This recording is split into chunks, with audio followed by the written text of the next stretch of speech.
Hello, romance lovers. Today's story is called Reset Lady.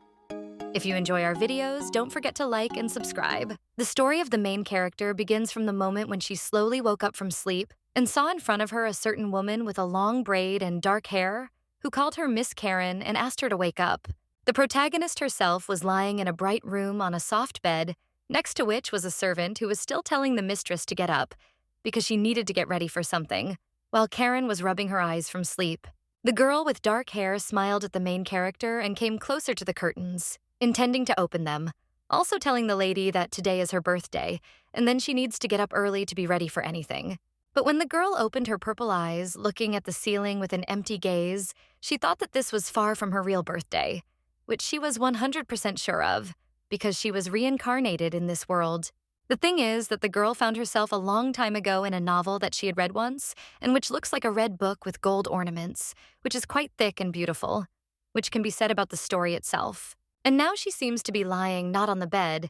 being in her room, but to be on one of the pages of an open red curtain, where she is with the servants. But she feels that everything around her is as if lifeless, but created thanks to the novel. In this story, Karen is already 117 years old, when she came into this world as a very little girl with red hair and in a cute suit,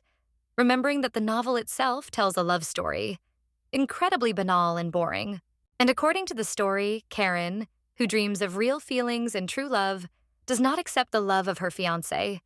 which is why he remains in the background when the red-haired lady herself is looking for her one and only chosen one for life. But her life was not the sweetest, because soon, according to the plot, she ends up with the evil and arrogant daughter of an aristocrat, who has not only blonde hair, but also scary eyes with which she looks down on everyone. Then Karen with red hair suffers humiliation from such a lady for a very long time, when she herself puts on a maid's uniform in order to sell to serve her clearly not of her own free will, with suffering and torment. But everything turns out not to be so bad,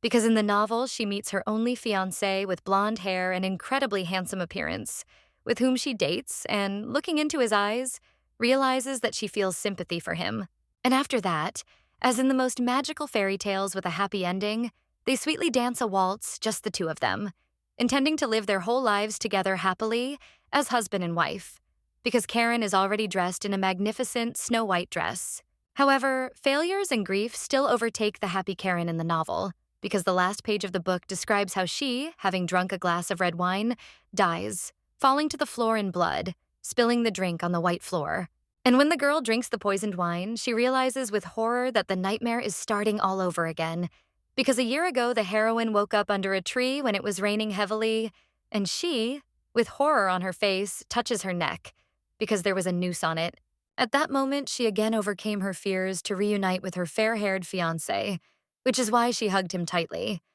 But she did not suspect that the mosquito would not end, but would continue and continue. The lady with red hair and a sad face, realizing that the same end awaited her in all her lives, realized that no matter what she chose, the end would still be terrible, where she would die a terrible death. She remembers falling from the window, which caused all the maids in the castle to look at her with horror and stretch out their hands to her, intending to save her. But this will no longer help the protagonist, because her fate is to die in a terrible way after all this. She also remembers how one of her lives ended not as an accident, but because of an unknown person who showed her the bloody blade of his dagger when she herself looked at it with empty eyes, already in a bloody dress. And she, touching her bloody white dress, felt with horror the incredible pain and horror that was written on her face when she realized that her unhappy life would end again and she would wake up again under a tree in heavy rain. She even tried to drown herself in a deep lake, which she did once, diving to the bottom. But this did not help her get rid of her fate, because she was reborn again and again in the world of the novel. And the girl used fire to finally end everything,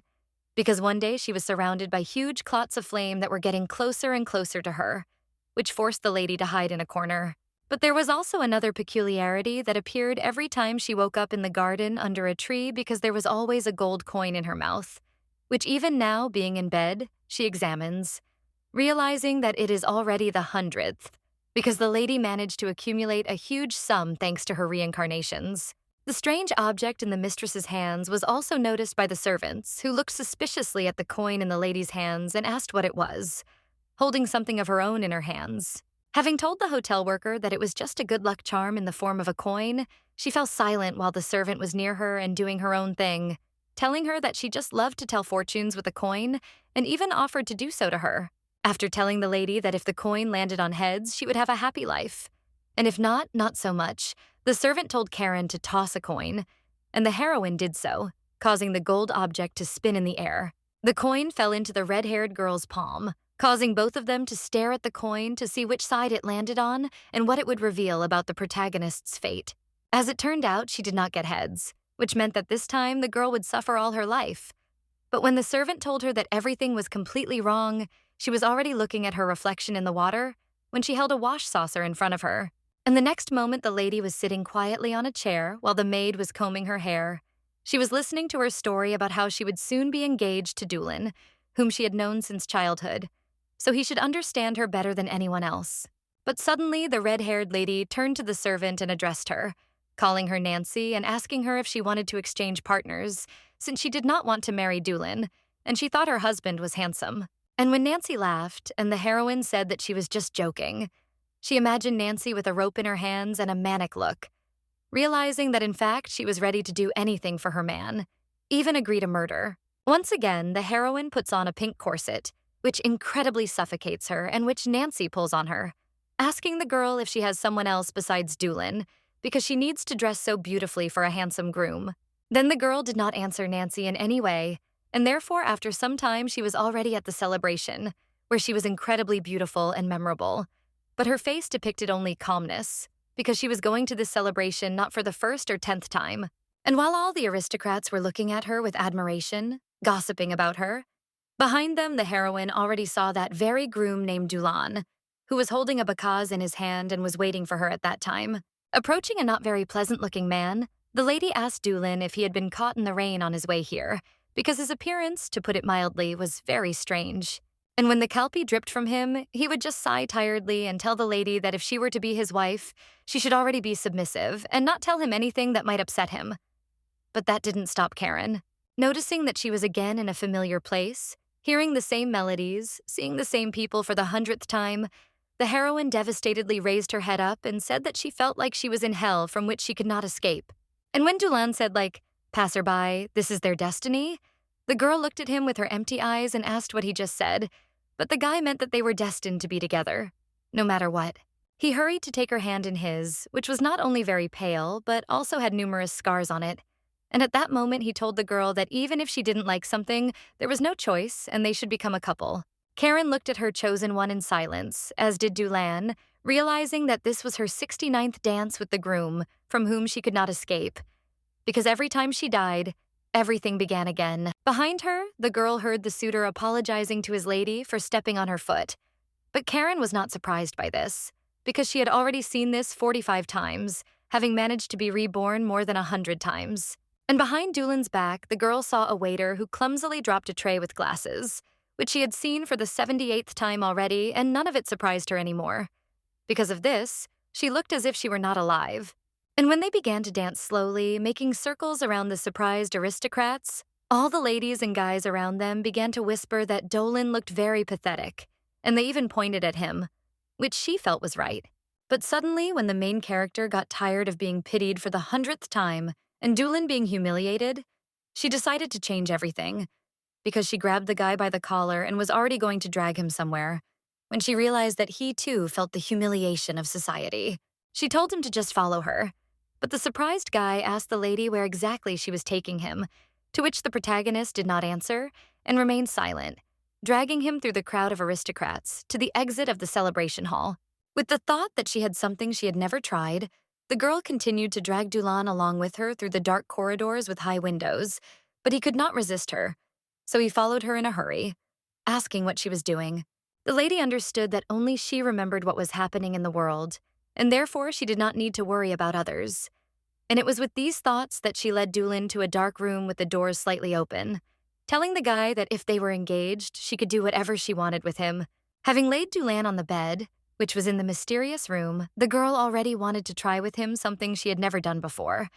But at that time, the brunette was leaving, who looked at the girl in amazement and asked her what she wanted. The mad lady looked at Dulan with both joy and madness, saying that she just wanted to try something new for herself, and then she ordered him to take off his clothes. And sometime after the protagonist achieved what she wanted, the girl, in complete silence, was tidying herself up because Dulan was adjusting his black clothes, and the heroine was looking at herself in the mirror and adjusting her hair. He turned to her shyly and with a bit of disdain and said that it was all just her desire and initiative, so he didn't want to have a lot of problems later.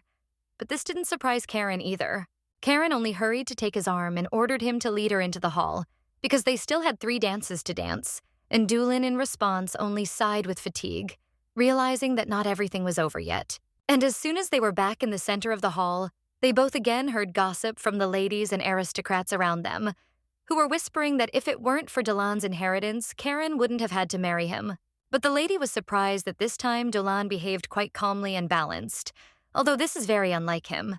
because thanks to hundreds of lives, she knows that Dulan is a very vulnerable and touchy person who does not tolerate insults and gossip. Even when they both began to dance slowly, the rumors and whispers did not stop, because other guests of the celebration were watching them, laughing more at Dulan, asking each other what he had been taught all this time. And it was clear from Dulan's face that he was not happy to hear bad words about himself and listen to open humiliation, which surprised her, not understanding whether he was going to continue to endure all this. But no one expected at all that when Dulan wanted to take a step back, he collided with one waiter who was just holding a tray with another glass in his hands, but dropped it in front of everyone. And Dulan himself fell to the floor, while behind him the waiter hurriedly stepped aside, but still did not look at the glass of red wine on the tray, which is why it fell. But at this time, the brunette himself was making painful cries. But the protagonist herself looked at everything so indifferently, as if she knew that all this would happen, because she thought about it. Like she knew that something would happen that would interrupt her peaceful pastime with Dulan. So she decided to just give the guy a helping hand so that he would get up quickly, remembering that she had seen this 100 times already. And nothing she saw or heard around her surprised her anymore. And he looked at her as if he was not ready for the girl to extend a helping hand to him,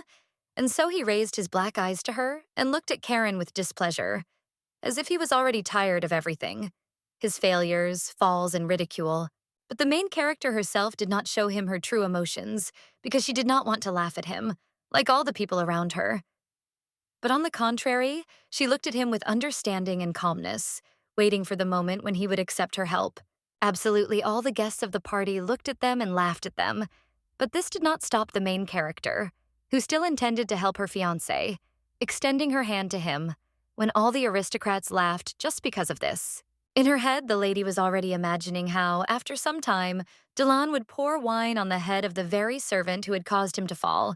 which, according to the story, the heroine would be very surprised by,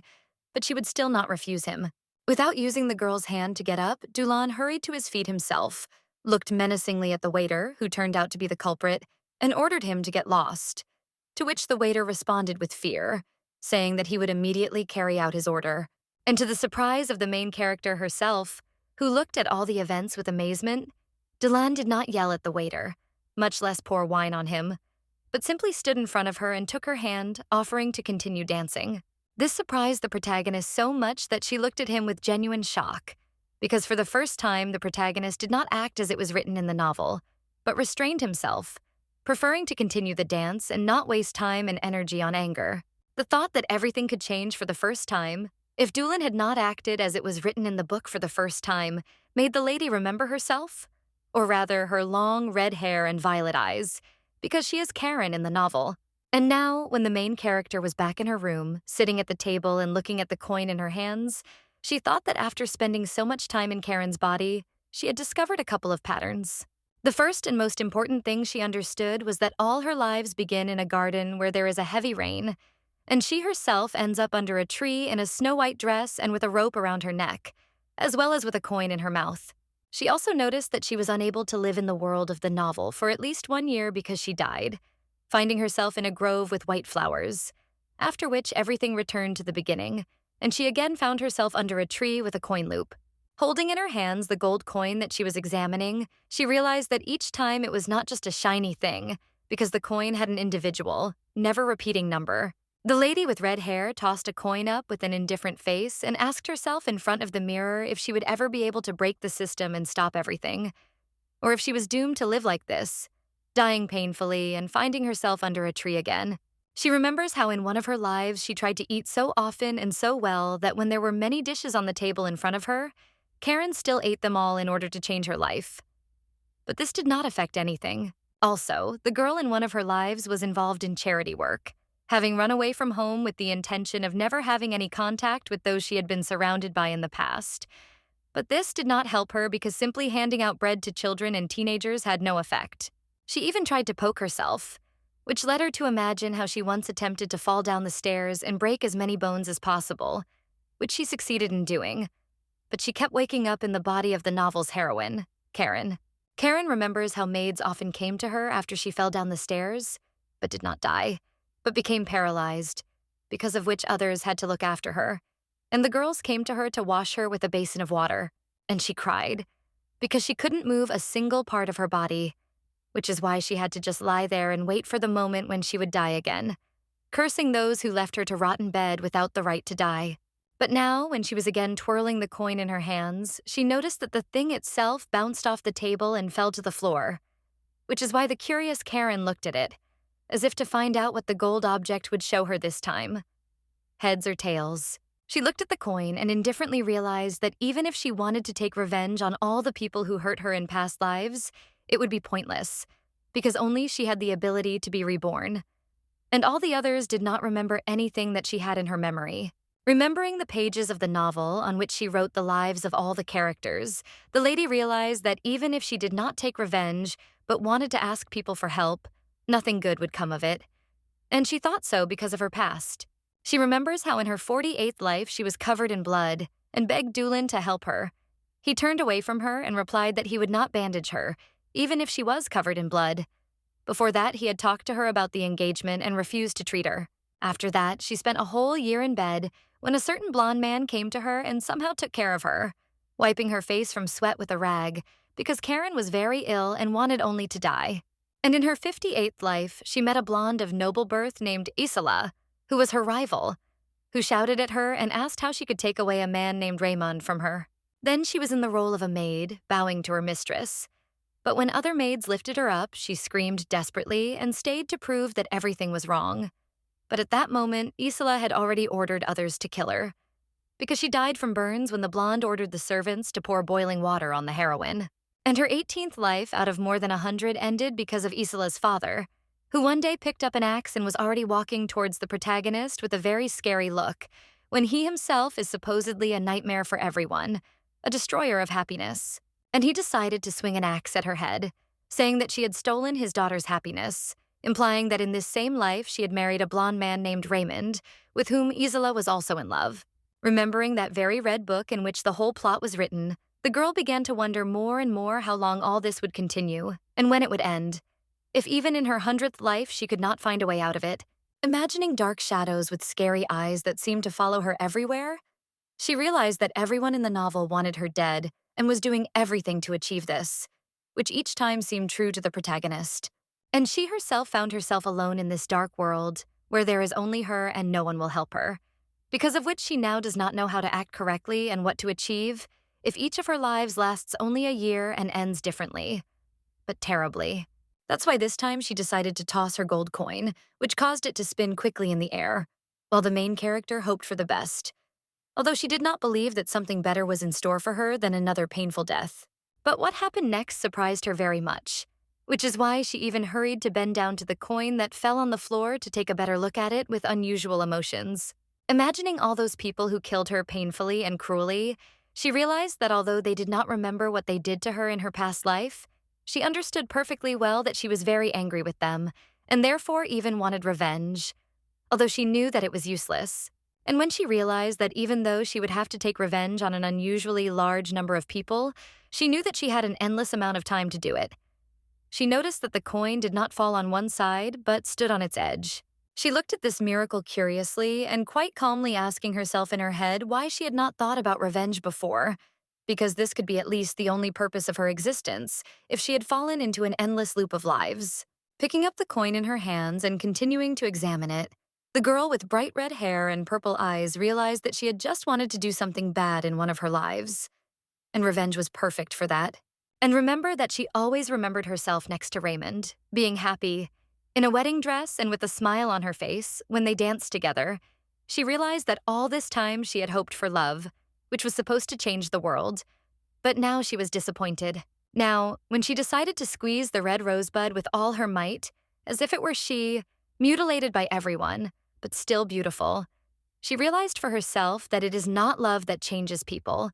but death, and all the most terrible things. And so, smiling slyly to herself, the red-haired lady realized that now she would not be a naive lady who would seek peace and goodness with love, but would be a real killer who would take revenge on everyone. And while the girl was already preparing to become better, strange events were happening on the border of the heir estates,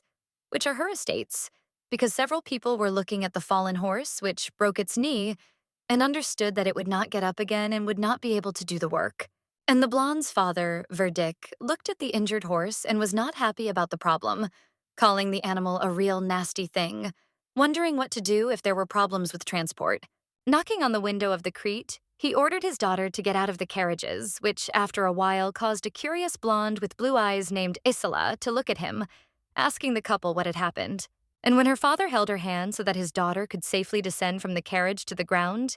he told her that from this place she would have to go on foot, which surprised and indignantly surprised the blonde, asking if this was true. After a while, the father and daughter were already walking along a forest path when the man held his child by the arm and told them that the soil here was very fertile. But Isila didn't like this either.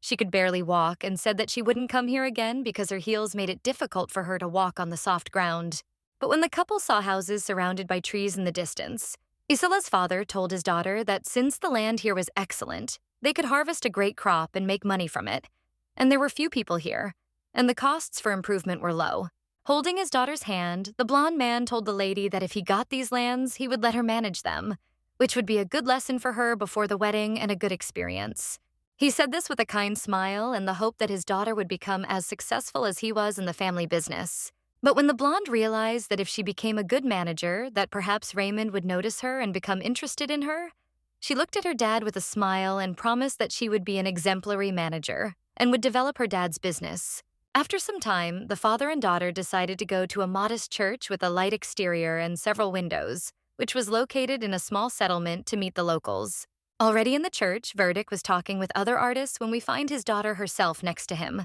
listening to the fact that her father's negotiations with the employees of his business are completed, so now they can rest. The guy, wearing a monocle and smiling modestly at Verdick, said that they would see each other again in 6 months, after which he wished the father and daughter all the best as they parted. But his smile was too forced. In response, Isila's father looked at his interlocutor with a smile and, laughing, said that for such a long time they would even have to pay him dearly if they wanted to do business with him. And while everyone laughed, hoping that Verdick was joking, the blonde Isila behind him smiled, realizing that her dad was joking again. But when the lady was thinking what would change when her daddy got these lands, she noticed that some gossips were talking about a girl who had incredible beauty. She also noticed that the two girls walked towards the hall in the church, which made the blonde even more curious about who they were talking about. She decided to follow them, looking at each of them and thinking that since the church was quite ordinary, she didn't think that there could be something amazing and incredible here. And she was still unable to see what the large crowd of believers were looking at, which is why she tried to squeeze through them and see at least something. However, when she finally managed to rise up on her toes and see something in the distance, she noticed that absolutely everyone was looking at the red-haired lady of incredible beauty who was sitting in the empty church. Surprising everyone with this, she listened to the priest's sermon with her eyes closed, while her hair literally shone in the sun and turned into a precious red stone, which amazed and delighted all the ministers in the church. And only when others called her, she turned her head towards Isila, which amazed everyone around her even more, and everyone affectionately called her a lady, while the blonde understood that she was like an angel who had descended from heaven. The sweet lady with red hair looked at her friend, who smiled at her and told her something exciting, while the blonde remembered that the lady with the purple gali herself was the daughter of Lord Hare, and she had heard about her before. Taking a closer look at her clothes, Isila suddenly realized that she was not eager to wear expensive outfits and dresses, because the heroine had ordinary, even worn-out clothes, as if she was from a village. Also noticing that Karen's main adornment is her wonderful, sincere smile, and not the countless amount of jewelry on her neck and wrists. And because of this, Isila begins to sincerely hate her. That is why she began to look at her with disdain and hostility, and even felt envy towards her because she, having a lot of jewelry and an expensive dress, does not receive attention, while the red-haired lady enjoys it to the fullest. When everything around her seemed to darken from her incredible anger, the blonde realized that it was Karen who would become her main enemy, whom she would try to destroy, just so she would no longer see how people were interested in her and admired her, like a beauty queen. At that very moment, the priest told all the believers in time that they should be pure, like white doves that fly peacefully in the sky and do not harm anyone. But Isila already had her own plans for Karen. He continued to say that all sinners would definitely go to hell, and this awaited absolutely everyone who had committed bad deeds in one way or another. And the red-haired woman at home listened to the priest's words in silence with her eyes closed. After some time, he announced to everyone that the service was over and everyone could go free, which is why all the believers present began to gather their things and leave the hall, but not Karen, who was still sitting in place. She smiled unnoticed by anyone,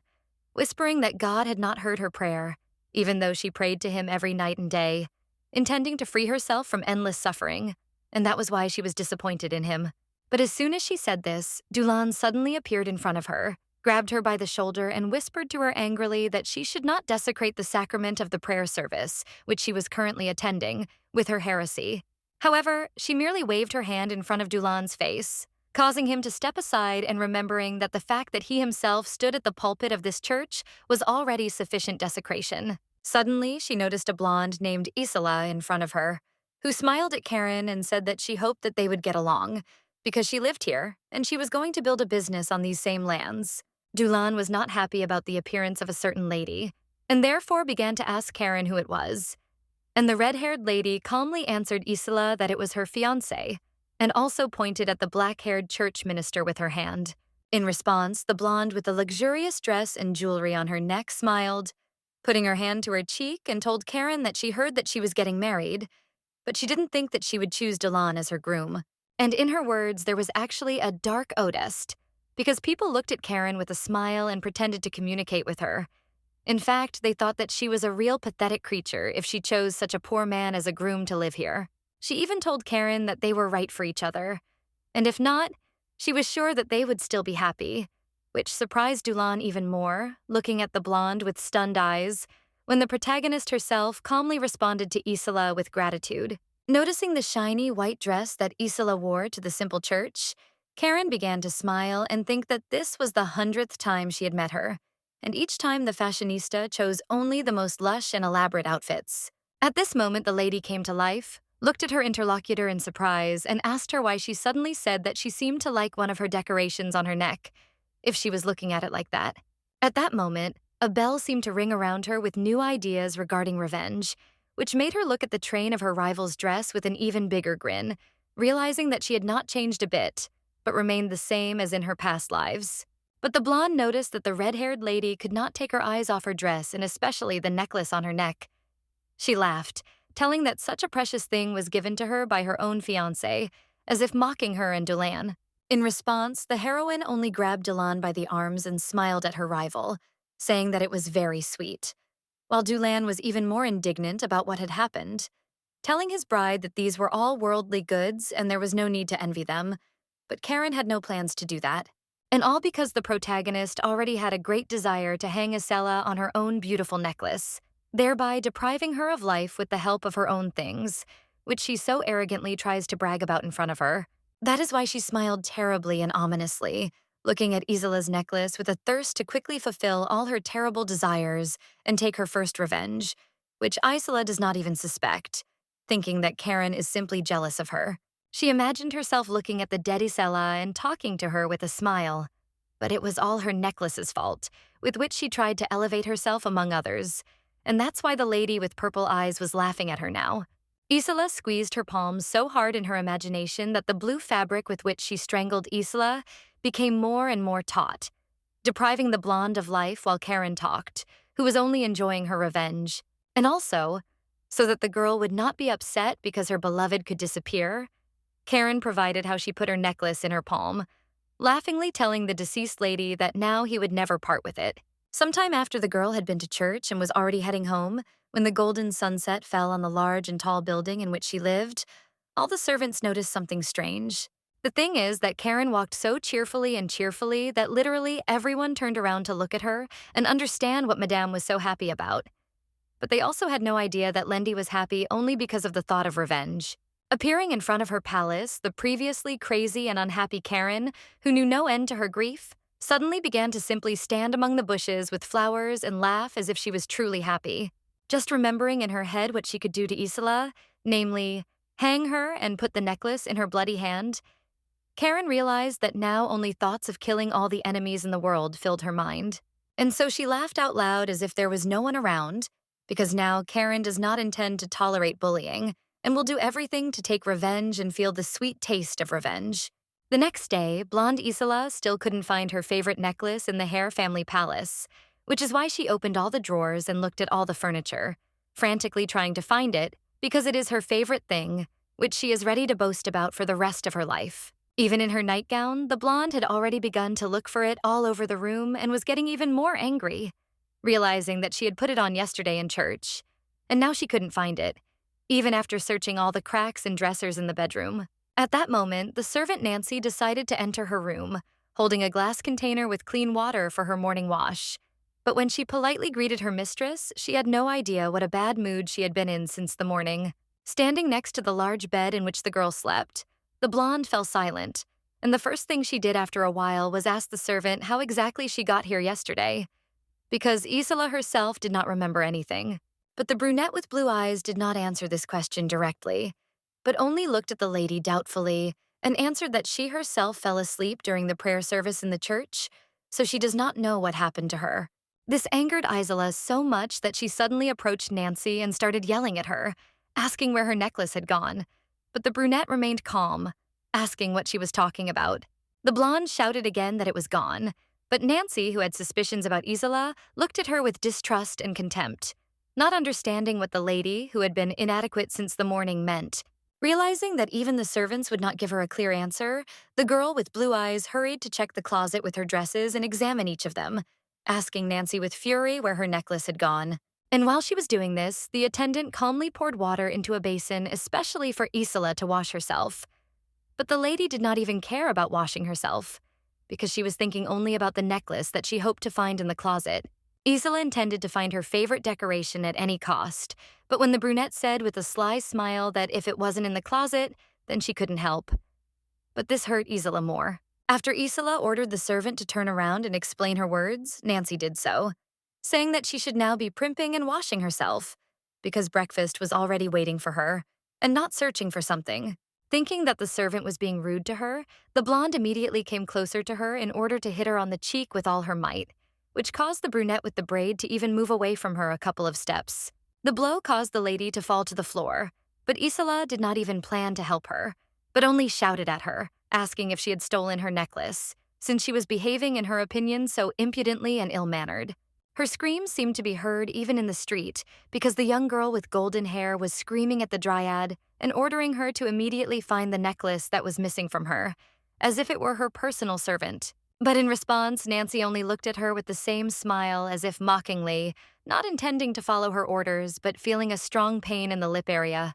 because even blood appeared on her face. The blonde was so angry at the servant that she clenched her teeth in front of her and intended to beat her even more when anger filled her whole soul.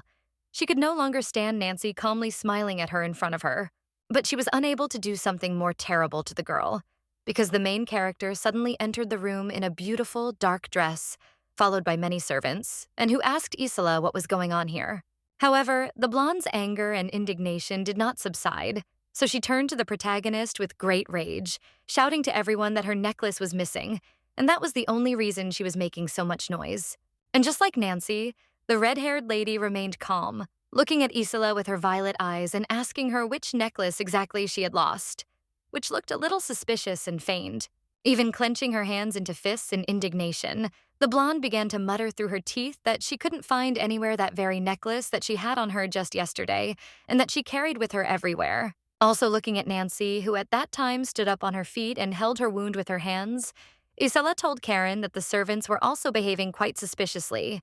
and that was why she no longer trusted them. And Isila was very surprised that Nancy, who had previously been smiling and steadfast with her, became more gentle and affectionate at the sight of the red-haired lady, lowering her eyes into them and telling the protagonist that it was not she who stole the necklace and that she did not even know what it looked like. That's why the blonde hesitated with such shock and astonishment, as if she had previously had no idea that Nancy was not a simple maid, but Karen's personal servant, and now she was speaking to her so respectfully. In response, the red-haired lady only covered her face with her hand, as if from slight shame, ordering the maids behind her to search the rooms for the necklace, and she told Isila that it was time to get ready for breakfast. But this greatly indignantly upset the blonde, who began to look angrily at Karen and tell her that it was not so important, because her necklace was almost the most important thing for her,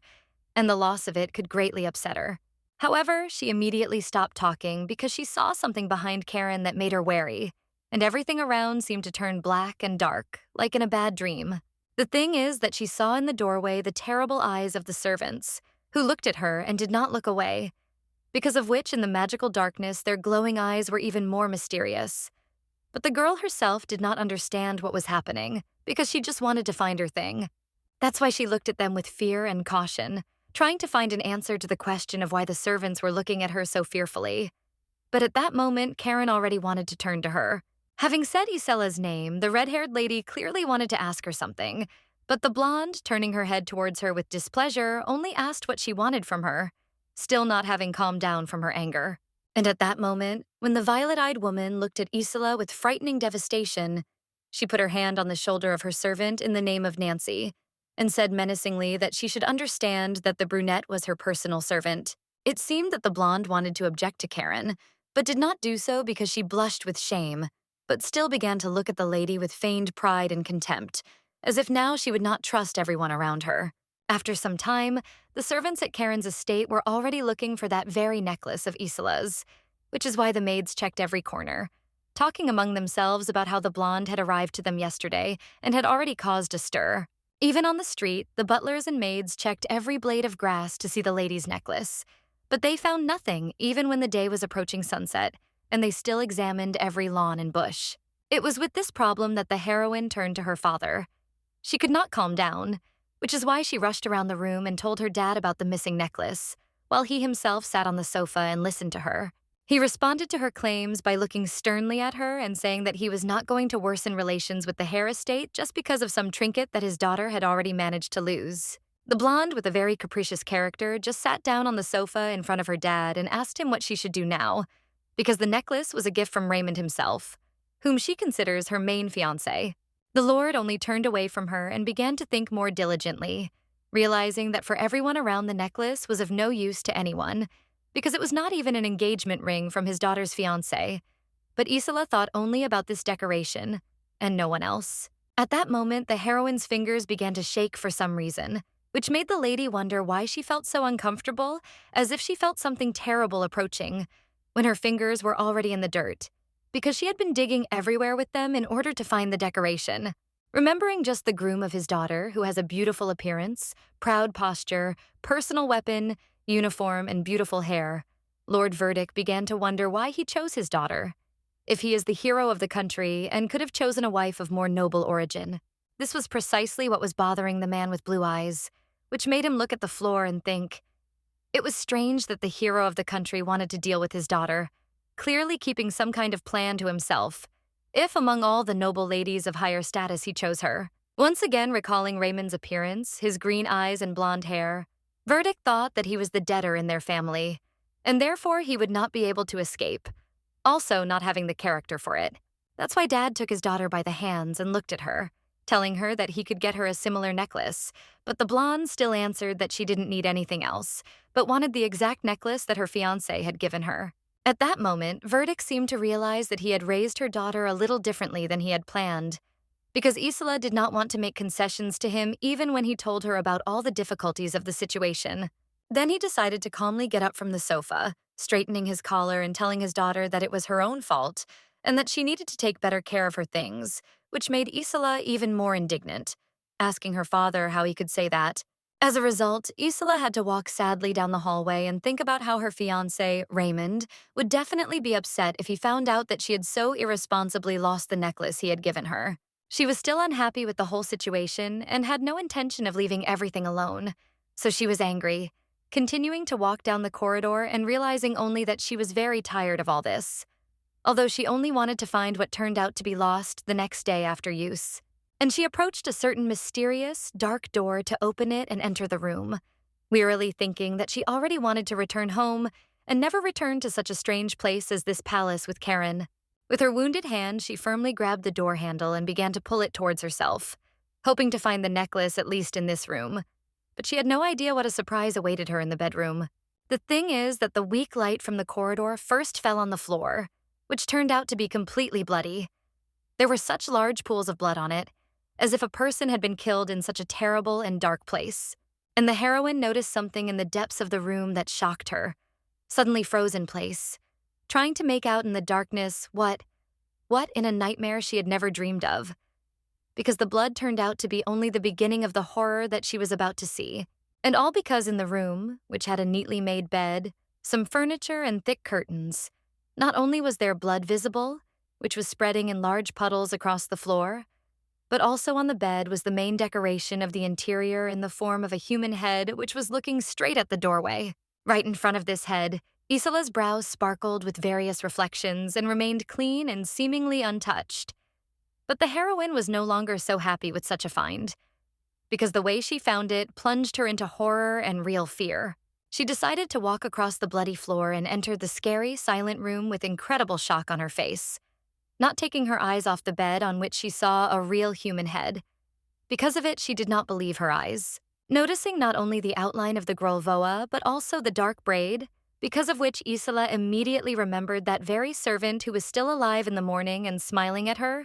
she realized that under it lay her precious necklace, which she intended to find at the cost of everything. Out of fear, she moved away from the bed, talking to the head as if it were a living person and trying to find out from it what it was doing here.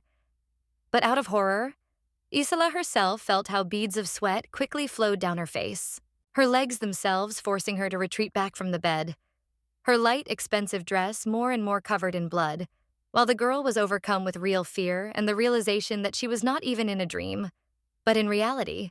which she regretted to some extent. Slamming the door behind her with all her might, she began to run as fast as she could, holding the train of her dress in her hands and trying to find an answer to the question of when everything took such a turn, also greedily inhaling and exhaling air as she ran. She began to cry from the nightmarish situation and did not understand why everything turned out this way, because earlier she had only given that same servant a light slap in the face, and now her severed head frightened her to the point of horror. And when she was thinking about why her head was lying in her room on the bed, if she had not had time to learn her name during her life, she herself did not notice how she stepped on the fabric of her dress, which caused her to fall to the floor, sliding along it for a couple more meters. However, the lady hastened to rise in spite of everything, leaning on her hands and asking herself what she should do now, what it all meant, and most importantly, who had done this and with what intentions, using such demonstrativeness and her necklace. Isila cried and could not finally get back on her feet, feeling powerless not only in her body, but also inside herself, because she desperately tried to convince herself that it was not her fault, and she did not even wish death on that servant, which meant that she definitely did not die because of her. However, when she heard the voice of another lady shouting her name ahead, Isila suddenly remembered how she had hit the maid on the cheek during the day and realized that no one would see her here alone because then everyone would think that he was the murderer. And in front of her, there was already a woman in simple shoes and a white dress who was looking at Isila so intently that the blonde felt all the most unpleasant sensations on herself, as if she was being drilled with a gaze. And Isila raised her angry and furious eyes to the girl, as if she already knew who was standing in front of her, and became even more furious, trying to understand why all this had happened to her, and how she had deserved such mockery. The thing is, in front of her was an incredibly calm and simply curious protagonist of the story, who looked down at Isila with slight indifference and asked her what was going on here, as if she knew nothing. After that, she smiled so sinisterly and madly that her eyes seemed to light up when she asked Isila what she was doing in the dark corridor at night, when she should already be in her chambers and sleeping. Also holding in her hand a lantern with which Karen illuminated her entire path, she used its light to examine Isila's face and honestly admitted to her that she was pale as a corpse, also as if ridiculing her for this and putting her in an awkward position. Raising her head to Karen, the blonde first laughed to pretend that everything was fine, but then began to stutter, trying to say something to the curious and frightening protagonist. But all her thoughts were occupied with the fact that the red-haired lady might think that she was the killer. She even imagined how the maids were already tying her up and taking her away from her rich, carefree life to prison when she herself tried to scream and tell everyone that she was not guilty, but absolutely no one believed her. But when she was becoming more and more immersed in the stasis and imagining them in her head, to her horror, she noticed in front of her that the red-haired lady looked at her dress in surprise and gasped, because she noticed something terrifying for every normal person. When drops of tears fell from the face of the already stunned and angry Isila, and she looked at Karen, she heard from her that her whole dress was covered in blood, which made the blonde even more worried about being mistaken for a murderer. The girl began to hastily try to tidy herself up, but it was all in vain,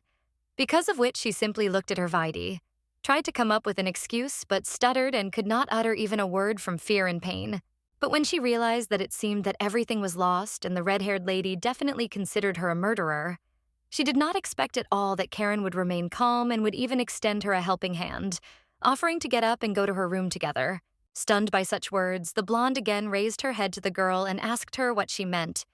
as if she did not believe that she was hearing such calm words on this terrible and nightmarish night,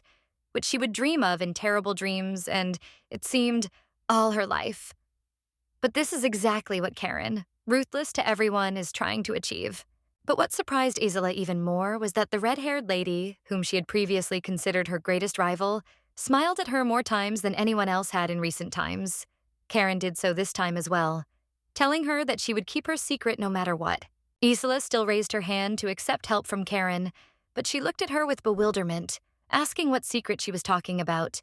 as if she already guessed that the black-haired lady was clearly thinking about something of her own. But when the lady helped Isila to stand up and looked at her slyly, she calmly answered with a question, asking the blonde if she had started menstruating, since her whole dress was covered in blood, which made the lady look at her in shock. Already in a dark room, clean and without any hints of blood, the girls talked about what happened, while Isila's dress, stained with blood, hung on the back of the chair, and Karen told her that she was surprised when she saw bloody footprints leading to her room. Helping the blonde button up her new chemo nightgown from behind, the red-haired lady told the lady that she was still happy to help no matter what. But Isila remained silent, as if she was uncomfortable in the company of the strange heroine. And while Karen smiled feignedly and very strangely, helping Isila get dressed, the blonde clearly did not trust her and closed her eyes, thinking about why she didn't know anything, and whether it was she who had arranged everything if she was behaving so strangely. So she decided to turn to Karen and honestly admit to her that, in fact, something more terrible than the onset of menstruation had happened in her room, to which the red-haired madam again responded calmly, asking what she meant. But this did not make Isila feel any better. And as soon as the girl remembered for just one moment what she saw in her room, her whole body began to shake with anxiety. And she herself thought that Karen did not even imagine what a nightmare she had imagined to behold. She also remembered her necklace, which lay right next to the head of the corpse with wide-open eyes, and which she had tried so desperately to find. But now she was even afraid to enter her chambers, and even more so to take the thing in her hands. Having decided to invite the blonde to sit down on the sofa and calmly tell her everything that had happened, the red-haired lady sat down next to her and asked what was troubling her so much, while Isila could not muster the courage to begin the story and tell the lady her terrible story. And when Karen asked her if she had also seen a corpse in her room, asking so calmly and curiously, the blonde shuddered just from the mention of those terrible events, and in response, surprisingly asked Karen what she meant. But instead of panicking in the same way, Karen just started smiling and telling Isila about the ghosts that live in the castle and wake up at night, scaring everyone who comes to live there. This surprised Isila so much that she could not find the words to speak, looking at Karen with her mouth open and asking her what she had just said, as if the behavior of the already strange Karen frightened her even more and made her suspect her of the most terrible things. However, Karen continued to play the mystical leoi, touching the dishes with purple flowers with her fingers, telling Isila in complete silence that she also has visions about this. And it is true, they say that ghosts really live here. Taking one of the flowers that the lady had brought to her cup, the red-haired lady told Isel with a grin that this was a common occurrence and that over time she would get used to it, as if a severed head and a bloody floor were the order of things. Karen slowly poured boiling water into the cup with the flour, while the blonde continued to doubt everything and think harder and more anxiously about what had happened. but still decided to hesitantly ask the lady about the visions she had spoken about earlier. And she still decided to believe the main character, counting everything she saw in her room as visions, which is why she raised her chin high and convinced herself that she simply had a nightmare due to extreme fatigue and stress in a new place. Only after that did she smile sweetly, asking the main character if she could take her to the room, because she would be a little scared to go back to where she had seen something terrible and almost real. And to this, the protagonist responded that she would do it with pleasure, also smiling at Isila in response. But the blonde did not suspect that behind this grin were hidden the personal motives of the crazy lady to quickly take revenge on everyone in the most nightmarish ways. Sometime later, the two ladies were already in front of Isila's room door, about to enter it. But before that, the polite and calm heroine told the blonde not to be afraid, to which the still intimidated Isila replied that she would try to do it. The first to touch the door handle was the red-haired lady, who already intended to see the results of her crimes in the room, which was why she was so upset. But she tried to convince Isila that all this was just a vision. Isila was still afraid to look into the darkness because she was terrified to see in that room a bed and a person's head, which looked at her with its terrible eyes and had her necklace in front of it. But because of this, she wanted to convince herself more and more that she was imagining everything. The first to enter the room with confident and wide steps was the main character, who wanted to see with her own eyes the most terrible chambers in the castle at that moment. But it seemed that the blood had disappeared somewhere. Entering Isila's room, the two girls truly saw that there was nothing in the chambers. The bed was made, the carpet and the entire floor were perfectly washed, and there was nothing extra on the chairs. While on the bed, a simple cap was visible, next to which something was clearly shining. And Isila's necklace, which she had been so afraid to take earlier, was shining next to him, and now she saw it only next to the headdress, which she clearly saw in the darkness as a severed head, which is why Isila felt relieved. Isila entered the room and began to look around with joy in her soul and with slight shock, surprised by everything around her and calming down, realizing that everything was fine. Even her favorite necklace was lying on the bed in a cap. Exhaling a sigh of happiness and calm, Isila smiled and closed her eyes, telling the main character that what happened to her was very strange. But she was glad that everything ended up being expensive, and also thanked her for walking her to her room. After that, with a smile on her face, she lifted the cap and saw her favorite necklace, telling Karen, who suddenly became silent, that it seemed that it was this headdress on the bed that frightened her, which is why she began to see strange images. She took the necklace in her hands and began to examine it with a satisfied smile on her face, not paying attention to the quiet Karen and thinking with happiness that perhaps she had been very worried because of that strange maid with a dark braid, whose name she still didn't know, although it didn't bother her. However, when she finally turned to the red-haired girl and asked her if she could spend the night with her because she was still afraid to be alone in the room, the protagonist did not answer, creating a dead silence. Noticing that her friend was strangely silent and not even moving, the blonde turned to her and noticed that the lady was actually standing as if something had made her freeze as she silently looked at Isila in the dark room. The thing is, the girl looked at Isila with such empty, crazy, and inhuman eyes that it would have scared anyone of death, because on her face one could read the surprise that drove her crazy, which she never experienced again. Isila froze in the same way out of animal fear, not even understanding what had happened to Karen and what was on her mind, because only because of her deep silence and gaze, everything around was filled with an ominous aura that did not bode well. But Isila decided not to hesitate and not to panic, and then she went up to Karen in order to grab her tightly by the arm and start shaking her, trying to call her by name and understand if she was feeling ill, and if the ghost she had talked about earlier had accidentally entered her. Only after this did Karen suddenly come to her senses and began to smile again, calmly telling Isila that everything was fine and that she was just thinking about something, also saying that tomorrow she would clean everything up here. But this made Isila even more suspicious. The wild smile and stunned eyes from the intense shock still remained on her face, but there was calm and politeness in her voice because she was telling Isila to go to bed, because it was already late at night, and they had to get up early. And after Isila went to Karen's room so that they could sleep there together, the red-haired lady was left with great shock, completely alone in the quiet room without a single source of light, sitting on the bed and asking herself where that very head that was definitely there could have gone. With her black eyes, she looked at the clean bed and asked herself where Nancy's head was, which had definitely been here before and was flaunting itself on the bed with a necklace, which was driving the protagonist more and more crazy. Because of this, the lady remembered the events that had happened earlier, namely, how she had stolen the personal servant in order to be alone with her, putting her head on her lap and tying a rag over her mouth, starting to talk sweetly to her, while Nancy was increasingly panicking and wanted to get out. While Karen calmly and sweetly touched the face of the already stunned and worried Nancy, she told her how glad she was that she had taken the sleeping pill without thinking, thanks to which she found herself in her captivity. But on the main character's face, there was only a manic smile, with which she looked her victim in the eyes and honestly told him that since today was Sunday and she had a day off, no one would notice that she was missing. With her head slightly tilted towards Nancy, who was still unable to speak, tied up and stunned by what had happened, Karen hummed various melodies with her eyes closed and sometimes admired her personal servant, the first victim. Hugging her head so tightly that Nancy was afraid of suffocating, the protagonist told her with a smile that she had never killed anyone for 100 years, so she would not spare her, but still asked if she wanted to die quickly and painlessly. Also, after the smiling and crazy girl confessed in a scary voice that he had died many times already, Nancy could not stand it and twitched, trying to say something, which is why the red-haired killer held her tighter, asking what she didn't like. Deciding to give in, the red-haired lady suddenly released Nancy from her murderous embrace, causing her to fall to the floor with a crash.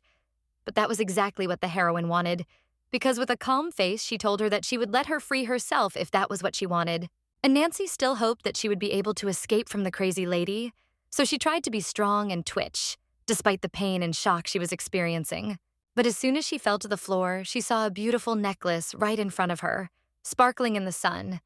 and she immediately recognized it as Isila's very jewelry, which the lady was now so desperately looking for,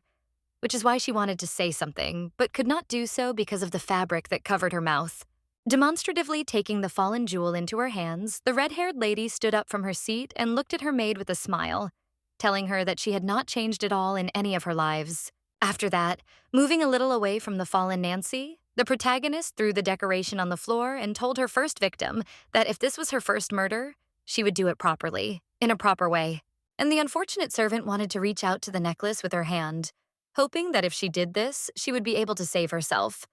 But this turned out to be far from the case. No matter how much effort she put into covering it, her hand could not grab the necklace. Nancy tried her best to reach for the jewel as if it was her only salvation, but she had no idea that when beads of sweat were running down her face and she was blushing with a rag covering her mouth, Karen was thus only mocking her with a smile. Because suddenly the main character, without any pity, pulled the cloth so tightly on herself that Nancy, who felt the cloth on her neck, immediately stopped breathing and began to choke, which made Karen only smile and watch her first victim die. But now, when the protagonist is alone in the room and the force, she clutched the bed in anger and remembered how clearly she felt Nancy's labored breathing, saw how she was dying, and now she doesn't understand where her head could have gone. With sharp movements of her hands, having torn off the entire sheet and blanket from the bed, the red-haired heroine spoke to herself, saying that she clearly saw how she killed Nancy. But now she cannot understand where she disappeared to if she was the only one who killed her. Imagining the face of a frightened Isila when she said that she saw a corpse in her chambers, the red-haired girl was struck by an idea, because she immediately understood that this blonde was clearly so frightened for a reason. Also remembering how she looked at her with her scary eyes, glowing in the dark, when she watched Isila clutching her head in fear, the girl realized that she clearly could not participate in Nancy's scalp if she herself was horrified by what happened. Out of rage, the main character tore up the entire bed and began to scream, asking herself and the whole world who dared to steal Nancy from her, and thereby ruin all the fun that she had so carefully planned and desired. Having poured out all her discontent and anger, the exhausted lady fell to the floor and told herself that it was a failure, because even her very first murder, which she had planned down to the smallest detail, did not go according to plan. Out of despair and sadness, the girl leaned forward and did not rise again, talking to herself in the dark room about how she had spent half an hour with Isila, but in the end it was all in vain. If now the room was clean, and instead of a head there was a cap on the bed. There really wasn't even a drop of blood on the bed, which would at least hint that something terrible had happened here, which was why the lady was upset, realizing that the whole room looked perfectly clean, which made her think that someone could have cleaned it up before she and Isila arrived. Looking at the floor, the main character fell silent in silence and asked herself the most important question regarding whether her murder of Nancy was real, or whether everything, from beginning to end, was a figment of her imagination. Clutching the train of her white dress in desperation, the heroine asked herself whether her sweet revenge was just an illusion that only emphasized that she had gone mad because of the endless number of defeats and nightmarish deaths. She began to cry, clutch her head, and laugh madly, at the same time telling herself that she was definitely crazy if she was capable of inventing a murder from beginning to end that was not really a cattle murder, or at least it seemed so to her. In the end, she smiled, hiccuping in the dark room from all the horror and also realizing that she absolutely did not care how crippled she was, because she did not want to experience humiliation and be a victim for others anymore. Raising her fist sharply above herself, she shouted to herself, never again to imagine what does not exist, never to deceive herself with visions, and to do what will be real, intending to hurt herself. And she slammed her fist on the wooden floor with all her might, in order to bring herself to her senses and bring herself to her senses, as if this would help her not to make mistakes again and not to succumb to illusions that only make everything worse. When blood began to slowly appear on the main character's fist, and she did not raise her head, she told herself that next time she would kill Nancy again in Isila's room, no matter what it cost her, and no matter what hallucinations she had. Raising her hand and examining it, realizing that bruises and redness were slowly appearing on it as well, the girl continued talking to herself, convincing herself that in this case she would not be able to fulfill her promise. Raising her head and looking at the empty room in which there was no one except her, the girl promised herself that in this case she would try to kill the man again, to be true to herself and to do what she had planned earlier. Understanding that this time they wanted to choose another victim, she went out into the corridor and began to walk slowly until she met a butler on her way, who noticed the lady from afar and therefore walked towards her confidently. At first, he was surprised because he saw the young lady at such a late hour not in her room, which is why he greeted her with a surprised look on his face, as if asking her what she was doing there, finding it suspicious. In response, looking at the butler named Bowen, the red-haired lady thought that she did not expect to see him here earlier than usual, because with each past life she knew that he would appear a little later than this time. But she also did not expect at all that when the man came closer to her, he would grab her hand and ask why she was covered in bruises and wounds, not realizing that earlier the lady herself had hit the floor with that same palm. He even said that he was ready to help her bandage all the wounds and treat them. But the lady did not like this either, which is why she looked at him with emotions of disgust and hostility, as if she did not need anything from him at first. She was tired of seeing the intrusive butler in front of her, so she abruptly pulled her hand towards herself, forcing the guy to let go of her and ordering the servant in a rude tone not to touch her anymore, which apparently angered Bowen. But when she looked at him and touched her palm, which seemed to hurt even more because the guy grabbed it, she did not expect that Dulan would appear behind her, looking at his bride in surprise and anger, realizing that the servant was touching her. Remembering that in his past lives and in the plot of the novel itself, Dulan acted insecurely. Although he tried to point the finger at others and protect the heroine, while feigning jealousy, he felt nothing for Karen, which is why he was simply an annoying person. Then and now, the lady did not expect anything from the angry Dulan and was calm, realizing that most likely this guy would simply yell at the butler or say some threatening words to him, while trying to look intimidating. But when Dulan continued to stand menacingly, the lady herself decided to order the butler to leave, giving him the task of bringing Miss Isila's breakfast to her chambers when she would be having breakfast in the hall, after which she insistently asked to be left alone with her fiancé. After this, the butler quickly turned around and walked back with such a quick step that it was as if he was running, so as not to receive punishment or a reprimand from the lady and her fiancé,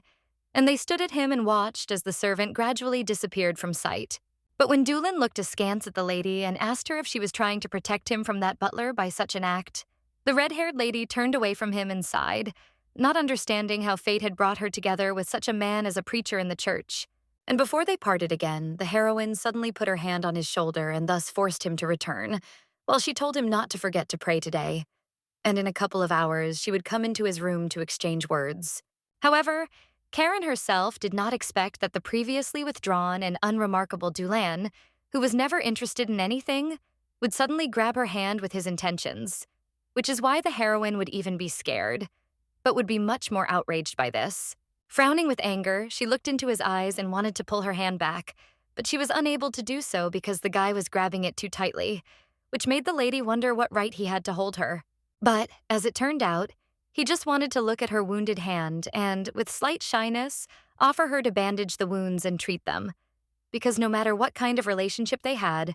Goyim are still considered a couple and even take care of each other. And after some time, when the protagonist could not refuse Dulan, they still found themselves in a spacious office where they sat by the fireplace, and the guy began to bandage the lady's palm in awkward silence and light crackling of burning wood. Sometimes, when the lady was in too much pain from the application of medicine to her wounds, she would tell her fiancé about it with an unpleasant expression on her face, and he would remain silent, continuing to heal the main character's injuries with trepidation and caution. He did not take his black eyes off the girl's wounds and examine them, realizing that they were too big and deep, apologizing for causing the lady inconvenience, and then continued to help her with more careful movements. And after that, when silence fell between the couple, when Dulan sold the heroine's wounds with medicine and the lady remained silent, Karen suddenly realized that although his kindness had never touched her, now she felt that their relationship had changed. She had a great desire to make sure that this was so, because the lady suddenly leaned so close to Dulan that he was frightened, leaning back when the girl wanted to charm him with her smile and asked him if she was beautiful. In front of him was a truly amazing lady who could charm anyone with her deep red hair, sweet smile, and bright eyes as she looked at the amazed Dulan and asked him for the second time if she was beautiful to him. But the behavior of the main character surprised Dulan so much that he blushed like a tomato, even sweating, asking the lady why she was doing this and what she wanted to achieve, because the lady had never behaved like this before. At this moment, the protagonist remembered a moment in her life where she dragged Dulan around with her before trying something new with him for the first time, and this is exactly what she wants to thank him for, realizing that Dulan seems to be the only one who has changed and has not become like in the story. Therefore, the lady decided, without any ulterior motives, to take Dulan's hand in her own and raise it to her face, because now she wants not just to have fun with him, but to tease him, and at the same time thank him for the new, previously unseen sensations. Telling Dulan that he was her fiancé and therefore there was nothing wrong with what she was doing now, the red-haired lady sweetly and tenderly kissed her man's pale hand, which was covered with an accrued facial scar. With the goal of provoking the guy as well, the lady looked at him with a charming smile and shining violet eyes, thus waiting for the moment when her fiancé would realize that there could be something more between them than a marriage contract on paper. And the protagonist managed to achieve what she wanted. I remember that Dulan grabbed her head from behind with his hand and pulled her towards himself, which surprised and slightly scared Karen, but her fiancé only wanted to kiss her. His cheeks turned red as he kissed the girl longer and longer, but the main character liked it because she wants to change everything, even wanting to be conquered by Dulan, the stolen bride of the main character named Raymond, whom she met in every life, but each time she died in agony. Her hands were already reaching for Dulan's neck to wrap their arms around him and hug him, while she only wanted everything to be different this time, because she wanted to change everything as drastically as possible, wanting to be with someone who was close to her and not with the previously written too perfect hero. And she hugged him as tightly as she could, while the guy continued to kiss her, while the girl dreamed not only of living her life with sweet revenge, but also of feeling such an unusual love that would make her live with her beloved all her life and die together on the same day. And the next day, when Isila acted as if nothing had happened and sang different melodies with a smile, telling her friend that she was incredibly happy with the necklace that had finally been found, melodic piano music was playing in the room with her. And at that time, a red-haired lady was sitting quietly next to her, playing the piano and listening to the words of the blonde, who was cheerfully and in an upbeat mood telling Karen what kind of necklace she could definitely buy for a house in the capital itself, also bragging that this jewel was given to her by her fiancé. Karen seemed to ignore all of this because she was only looking at the piano keys and continued to play her fingers on the piano, creating unique music and indifferently answering Isila that she was very happy for her, although in fact this was not the case. Imagining behind the most beautiful Isila a hero of the novel named Raymond, who supposedly will forever remain in the shadows, not showing his face, while his supposedly beloved bride almost glows from the gifted jewelry and dresses, remembering that in fact the groom never talked about marriage and did not promise Isila anything. That's why now the red-haired lady turned to the blonde and wondered if Isila herself didn't notice that her fiancé was clearly not telling her everything. But at that time, the blonde raised her chin high and told her friend that Raymond was completely different from everyone else. But noticing that Karen seemed indifferent to everything she said, Isila turned suspiciously to her and thought about why she did not envy her anywhere. Because in her life, she had never been given so many gifts as she had been given in a couple of years. Noticing that the main character had a bandage on her palms, through which the wounds on her fingers, which she used to play the piano, were still visible, Isila thought that Karen was very arrogant if she ignored her,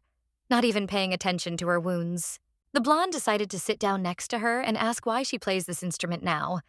If in the world she has long felt the piano, popular with everyone, to which the red-haired lady replied that she has been playing it since childhood and she likes it better this way. But the blonde still didn't lag behind, asking the protagonist if she wanted to be given a new piano, since all the keys on this piano were already worn out. But Karen indifferently answered that this was not worth doing, because she liked her old piano. And although the girl was upset, realizing that any help she gave Kaken was in vain, she still remembered yesterday evening when she helped her button up her nightgown, which is why she now understands that her care then made her happy. Remembering the strange vision in which she saw Nancy's braid and next to it her necklace, she sadly and warily remembered that Karen even walked her to her room, which was important to her. Isila wanted to quickly forget about that terrible hallucination that she saw in her room, but sometimes she still glanced at the maids who were in the room with her and realized that she really hadn't seen that servant with dark hair lately. Then she decided to sit down next to the red-haired lady and ask her where her personal maid had gone. But Karen didn't react to this in any way and continued playing the piano and asking Isila if she meant Nancy. With a slight indignation on her face, the main character looked at her interlocutor and admitted to her that it seemed that her personal maid did not want to appear in front of her after yesterday,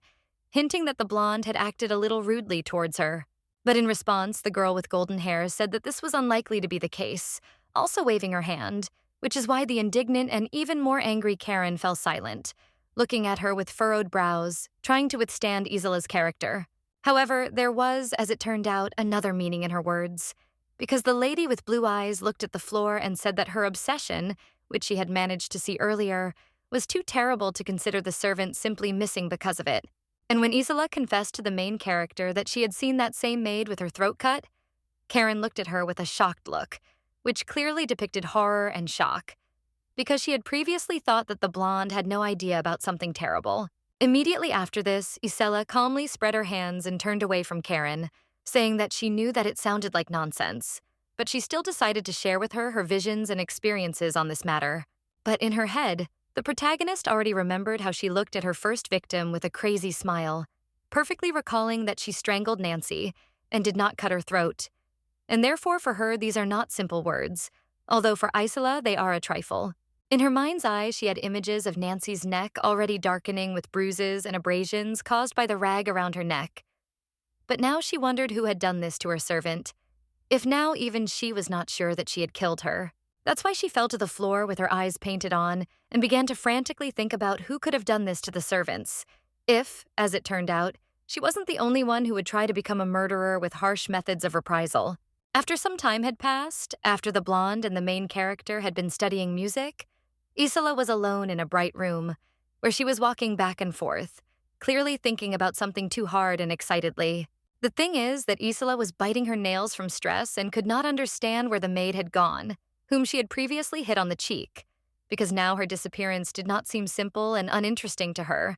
because there was clearly something strange and suspicious about it. Looking at her bed, which was clean and tidy again, although just a night ago she had seen it in the most terrible state, bloody and with her head on the blanket, the blonde realized that she would not calm down until she saw Nancy with her own eyes. The lady looked at her bed, touched its headboard, and still thought about Nancy as her main problem, because of which she could get into trouble. But the main thing for her now is where she could go if even Karen does not give her clear answers. Remembering the girl's smile and the moment when she turned to her to tell her about the necklace that she had not seen, Isila realized that after that day no one had met her. It was as if she had disappeared without a trace. After that, the blonde, upset by the whole situation, angrily looked out the window and began to examine the view of nature, making sure that everything was becoming as strange as possible from the day she arrived at this strange palace. And outside the window, the girl saw the top of a strange tree without leaves, which seemed to her even stranger and mysterious against the background of white clouds that completely covered the sky, like in the scariest horror movies. However, when she heard a sudden creak behind her, so loud that she herself was frightened, The blonde decided to immediately turn around and look at the source of the sound, hoping not to see something terrible again. But all her worries were in vain, because the noise was made by the burning fireplace, the wood in which was slowly burning, turning into ashes, because of which the frightened blonde only understood that fear was haunting her more and more often, as was paranoia. She sighed with relief and closed her eyes, trying to bring her breathing back to normal and realizing that now, because of the terrible events, she would see something paranormal in every, even the most ordinary thing or phenomenon. However, as soon as she was distracted and calmed down for even 1 second, she immediately heard another door creak behind her, as if someone was breaking into her room, which made the lady shudder and become frightened with a stunned face. It was the listener who looked at the lady with the letter in her hand and told her that she had received a telegram from someone, which was good news for Isila, because it turned out that the sender of the letter was an important person to her. Because on the envelope itself there was a beautiful inscription, like the signature of the sender, which only proved that the letter was sent to her by Raymond himself, who is Isila's favorite fiancé, so much so that the lady already considers him her future husband. As soon as the maid told the mistress such joyful news for her, she instantly forgot about all the fears and paranoia she had had earlier, because she turned to the maid with sincere joy, even jumping up and down and blushing, intending to quickly find out what Raymond had written to her. So she simply extended her hand to the servant and with an angry look silently ordered her to immediately give her the letter, remembering that she was not just a lady, but a high-ranking mistress who alone treated everyone strictly and in an aristocratic manner, as Isila herself believed. A couple of days after Isila received her favorite letter from Raymond, the main character was spending time quietly in her palace. The heroines decided to go to a beautiful place, namely a city with markets and fairs, which is why one of them admired, saying that it is really beautiful here. The blonde with green eyes, who goes by the name Donna and who at 18 years old is the protagonist's laundress and personal maid, looked at the city with sparkling eyes and could not take her eyes off it, while the red-haired madam walked calmly behind her. And while Donna wanted to get acquainted with the city as soon as possible, Karen had her own goals, because under the guise of a walk, she wanted to attend the coming-of-age ceremony and thereby understand where to do Nancy, also remembering that she tried many times to escape from the ceremony into the forest, but each time she died, meeting different faces of doors there. But now the main character already knew that everything would be different, because instead of Nancy, she took Donna with her, who at that time was looking at a stall with jewelry that was sold by a cute grandmother with gray hair. The lady also watched as a guy approached the saleswoman, blushing sweetly and pointing at one piece of jewelry with his finger, already throwing a coin to the grandmother in order to buy a hairpin that Donna liked, which is why she looked at the guy with curiosity. And Karen looked at the young couple who first met because the guy gave the lady jewelry and confessed to her that he liked her. But while they were talking, the Protagonist was sad, realizing that she liked Nancy more than Donna, and she was also bored because she had already seen this in previous lives. Covering her face with her hand, the red-haired lady looked at him calmly and thought that the only thing that made her happy was that now everything was not as boring and unambiguous as it had been before, thanks to which she was curious to live on. And when she was walking around the market with Donna and following her everywhere, thinking that something unusual was going to happen on that very day, she noticed that her personal maid approached the butler and began to beg him to visit the circus, which is why he refused, because this was not the plan for their trip. Karen watched this picture silently, remembering that she herself had never been to the circus with Nancy, because they only went to a concert and therefore, it seems, she is also interested in going to a new place, like Donna. So she decided to support Donna's idea, who was practically glowing with happiness, telling the butler that they really wanted to go to the circus, which forced him to turn away and silently fulfill their requests. And when they both managed to persuade the butler to buy them tickets to the next circus performance, they decided to spend time in one store, where they walked next to the salesman behind the counter, when Donna admitted to Karen that she didn't think her idea would work. The red-haired lady looked at the goods and asked her friend why she thought so, to which Donna replied, looking at the white feather in front of her, that she didn't think that they would go to the circus for the reason that she was used to the fact that no one fulfilled the servants' requests. The girl also suddenly placed a hat on the red-haired main character's head, examining it to see if it suited her, and asking if she thought there were too many servants in the estates, which caused the surprised heroine to ask what she meant. Donna indignantly straightened her pink hat on Karen and told her that the owners continue to hire a lot of servants even when they have enough of them. But the protagonist listened to her with closed eyes, not understanding what she wanted to say. In response, the red-haired lady also began to put different hats on Donna's head when she told how when Mr. Evans came to their palace with his daughter Isila, even that number of servants began to be insufficient. Even when the girl asked Donna if she was being forced to work harder, she replied that it was not about that at all and blushed a little, as if embarrassed to tell Karen the truth, shyly trying on her hat on her head. Remembering the number of people who had arrived with Mr. Verdick and his daughter, who looked like a crowd of dark silhouettes, the girl suddenly said that a bunch of servants had also arrived with them, so now they needed 3 times more laundry to wash, which sounded strange. And at that moment, she turned to Karen as if in a white guise, hinting that she could become white as a ghost due to so much work. But for Karen, it was still strange to hear from her a word regarding the servants. Donna began to grab the Lord in his arms and beg him to tell her when the guests would leave their mansion, as if that was all she was waiting for. To which the red-haired lady, looking to the side, replied that she wanted to believe that they would leave soon,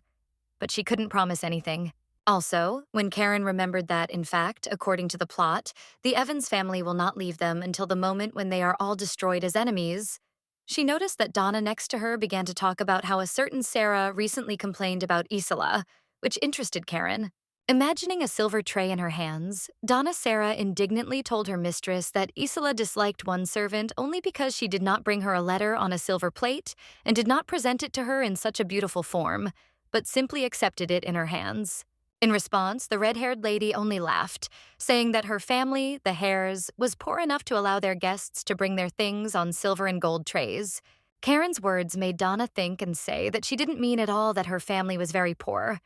But the red-haired lady didn't like that she didn't laugh at her joke, so she leaned over with no fear and whispered to laugh. And after that, Donna began to laugh as loudly and feignedly as she could, while the protagonist silently looked at her from the side and covered her mouth in surprise, because the maid behaved this way for the reason that she forgot that Karen was a mistress, and not her friend, and therefore her orders must be followed unquestioningly. She turned to her sweetly and, with a blush on her face from embarrassment, asked if she was joking, continuing to laugh and have a good time with the red-haired madam. They both laughed heartily, and it seemed like all the problems disappeared somewhere when Karen allowed herself to enjoy a walk, at least on this day, even if not with her loved one, but with the one who gives her smiles and a good mood in such a terrible fate with its nightmarish events. And even when she looked at the fair-haired Donna, who was looking at a variety of hats and other headwear in the store, she thought that nothing special would happen here, because Donna would turn out to be an ordinary maid. But everything turned out differently. Karen couldn't take her satisfied, smiling eyes off sweet Donna as he handed her other hats and told her which ones were better, thinking that perhaps Nancy's death had clearly changed something, even for the better. She loved trying on all sorts of hats on Donna's head, which she did with a smile, making the pigtailed lady blush and look at herself in the mirror with fascination, when the red-haired lady thought that she had even forgotten about the eternally perfect Raymond. That is why she looked with a charming smile at the maid whom she liked much more than the same Raymond, who, unlike her, was able to bring something new and cheerful into her life, something that would later make her happy. But suddenly all her thoughts and dreams were interrupted by Donna's words, which made her look at the fair-haired lady. And the whole point was that she took into her hands an unprepossessing, not very beautiful scarf, asking what assessment she would give to this thing. And while the red-haired lady looked at Drenna and sincerely did not understand why she liked such a beautiful scarf, Donna herself said that she really wanted to give it to a certain Madame Dear, but Karen asked in response if she knew her. When Donna happily told Karen that of course she knew her because everyone knew Mom Dear, the protagonist was noticeably upset, silently thinking that she had no idea what Lady Dear her friend was talking about. As a result, the red-haired lady began to think, trying to remember who Donna was talking about. And at that time, the lady in the light dress herself asked the lady why she didn't remember her, because Madame Dear had been her mentor 8 years ago. Realizing that she didn't remember any mentor because it seemed like she was with her before she moved into Karen's body, Donna began to spin around, trying to dance and telling the heroine that it was Dear who taught her etiquette and ballroom dancing. And then the main character decided to make Hades remember her, exclaiming with surprise that she remembered her, although in fact she had no idea about the memories that the past Karen had. The blonde lady exclaimed with joy and delight, saying that she knew that Miss Dear lived not far from here, and that's why she thought that the protagonist would want to visit her. But it seems, as she said, she thinks that she was wrong, judging by the lady's reactions. At this point, the red-haired main Egern seriously thought about it, Because thanks to the plot, she knows that Miss Deer worked in her family's estates for 8 years. But in 100 years, she hears her name for the first time when she spent several dozen lives in the world. She looked out the window and noticed that there were people there who lived their lives, passed by her, and did not suspect anything. While Karen thought that even though these were ordinary people who were just a trifle to her, here every nonsense was actually important. And she smiled sincerely, looking at them and understanding that this was not a minus for her. Because even the smallest change in the world could save her from death and change the plot forever, if she had never managed to do this before. The lady's thoughts were interrupted when the butler burst into the shop and shouted to the girls that the circus show was about to start, and therefore they needed to hurry immediately, which delighted Donna, who even jumped up and down with joy and was ready to see the show as soon as possible. And Donna hurried out of the store onto the street as quickly as possible, turning to the red-haired lady and telling her to run as quickly as possible. But Karen, unlike her friend, was much calmer, because her thoughts made her behave more restrainedly. The thing is that she was looking at the sky with her violet eyes and thinking about the mysterious Madame Deer, who is even more mysterious and incomprehensible to the heroine than she is herself, and she wonders if she might not meet her. Her silhouette even appeared in her head, like a shadow, which made the lady think about what she could change in her life, whether she could do it at all and what she looked like if she had never appeared or even been mentioned before in 100 years. And she smiled at the sky so joyfully and with warm clothes that everything around seemed to shine brighter, because she thought that she really wanted to meet her, because now it was she who could change her life for the better. After some time, the main character was already in the circus and was looking at an acrobat in a black dress and was about to jump down from a height. But before that, the lady cheerfully waved her hand to all the spectators while the light was directed at her. Without hesitation, the acrobat jumped and spread her arms so freely that this alone surprised everyone. But it only made the protagonist think that she also felt like this, only without insurance and with the knowledge that she would die. While the acrobat's face was filled with joy and happiness, because she was absolutely sure that she would show everyone her skill and fearlessness without risking her life, Karen remembered that, unfortunately, even after she had fallen in the same way, she had not managed to die instantly, becoming crippled. She even had fleeting and very quick memories in her head of her red hair fluttering in the wind as she fell and hoping that this would be the end of her suffering. But to her regret, all the horror would continue again. But the acrobat knew for sure that she would not repeat the fate of the main character, because suddenly someone caught her by the hand so sharply and firmly that she stopped falling, saving the girl from falling. The brunette was hanging upside down on the ramp and holding on with his legs, grabbing his stunt partner by the hands while she herself smiled sweetly at everyone and wasn't even afraid of anything, demonstrating her skill to everyone, which is capable of shocking everyone, or at least surprising them. And while all the spectators looked at the pair of acrobats with surprise and delight, watching their tricks with the words that many thought they would fall, and others just watched and were mesmerized, Karen herself thought that she had fallen in the same way, but no one took her hand in order to save her. After that, the girl continued to perform increasingly dangerous and colorful tricks, for example, doing a backflip right in the air, which caused delight in everyone. Many clapped loudly and gasped in surprise, but not the main character, in whose soul there was, it seemed, darkness due to memories of the past. The lady began to close her eyes and lower her head down, because she felt bad mentally and she wanted to calm down quickly and get rid of the terrible thoughts and concentrate on the spectacle for which she came here, because she was even seeing it for the first time in her life. And when a nice guy was passing by the rows, shouting to everyone that he was selling beer and other cold drinks, the red-haired lady raised her hand and shouted for him to come here, which surprised Donna and the butler, who were standing next to her. Having told the guy that she wanted 1 glass of beer, the girl had already extended her hands towards him, intending to take it, while the seller was only too happy to give the rich-looking lady a glass of alcohol, telling her not to spill the whole drink on the floor. The butler began frantically throwing 3 coins onto the seller's tray as payment, while the protagonist was already drinking and listening to his conversation with Donna, saying that she also wanted a glass of beer. But the servant told her that she still had to work, and therefore she was not allowed to drink. Even the main character was only allowed 1 glass. But her attention quickly shifted when the host loudly announced to all the guests of the show the appearance of the main participant of the program, which caused the purple-eyed lady to look down, right at the stage, to see an interesting character. Because on the stage, the girl saw a large and decorated with different red patterns, words with large and long tusks, the size of which surprised every viewer. and they already expected to see many tricks with such an unusual animal as an elephant. The elephant stood on the stage looking at everyone present, while each spectator admired its size and shouted that it was of incredible size, and some of them even got up from their seats to look at it and clap their hands. And while the butler was telling the surprised main character that this animal is called an elephant and that it uses its trunk as a hand, the lady herself looked at him with her jaw dropped, realizing that she was seeing this for the first time,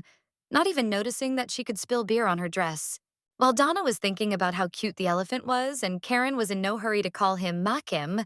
everyone noticed how the big animal knocked down all the chairs that were standing near him as decoration with his long trunk, because he was incredibly angry. He continued to destroy everything in front of him because his trunk easily reached the chairs, which he destroyed with a light movement. But everyone around still wanted to see incredible tricks from such a large and amazing beast, which also has its own character. And the trainer in the red robe also looked at this, who in response only smiled and looked mockingly at the elephant, already holding a whip in his hands, because he was pulling it with his hands and saying that this thing serves him as an excellent cure for disobedience. This did not please the red-haired main character, who already felt in her gut that something bad would happen, and nothing good would come of it if they wanted to beat up the disobedient word, so that he would submit and begin to follow the commands of the person whom she could easily crush. While Karen sat and watched the performance with cold emotions, the trainer had already started to hit the elephant on the back leg so hard that its skin turned red.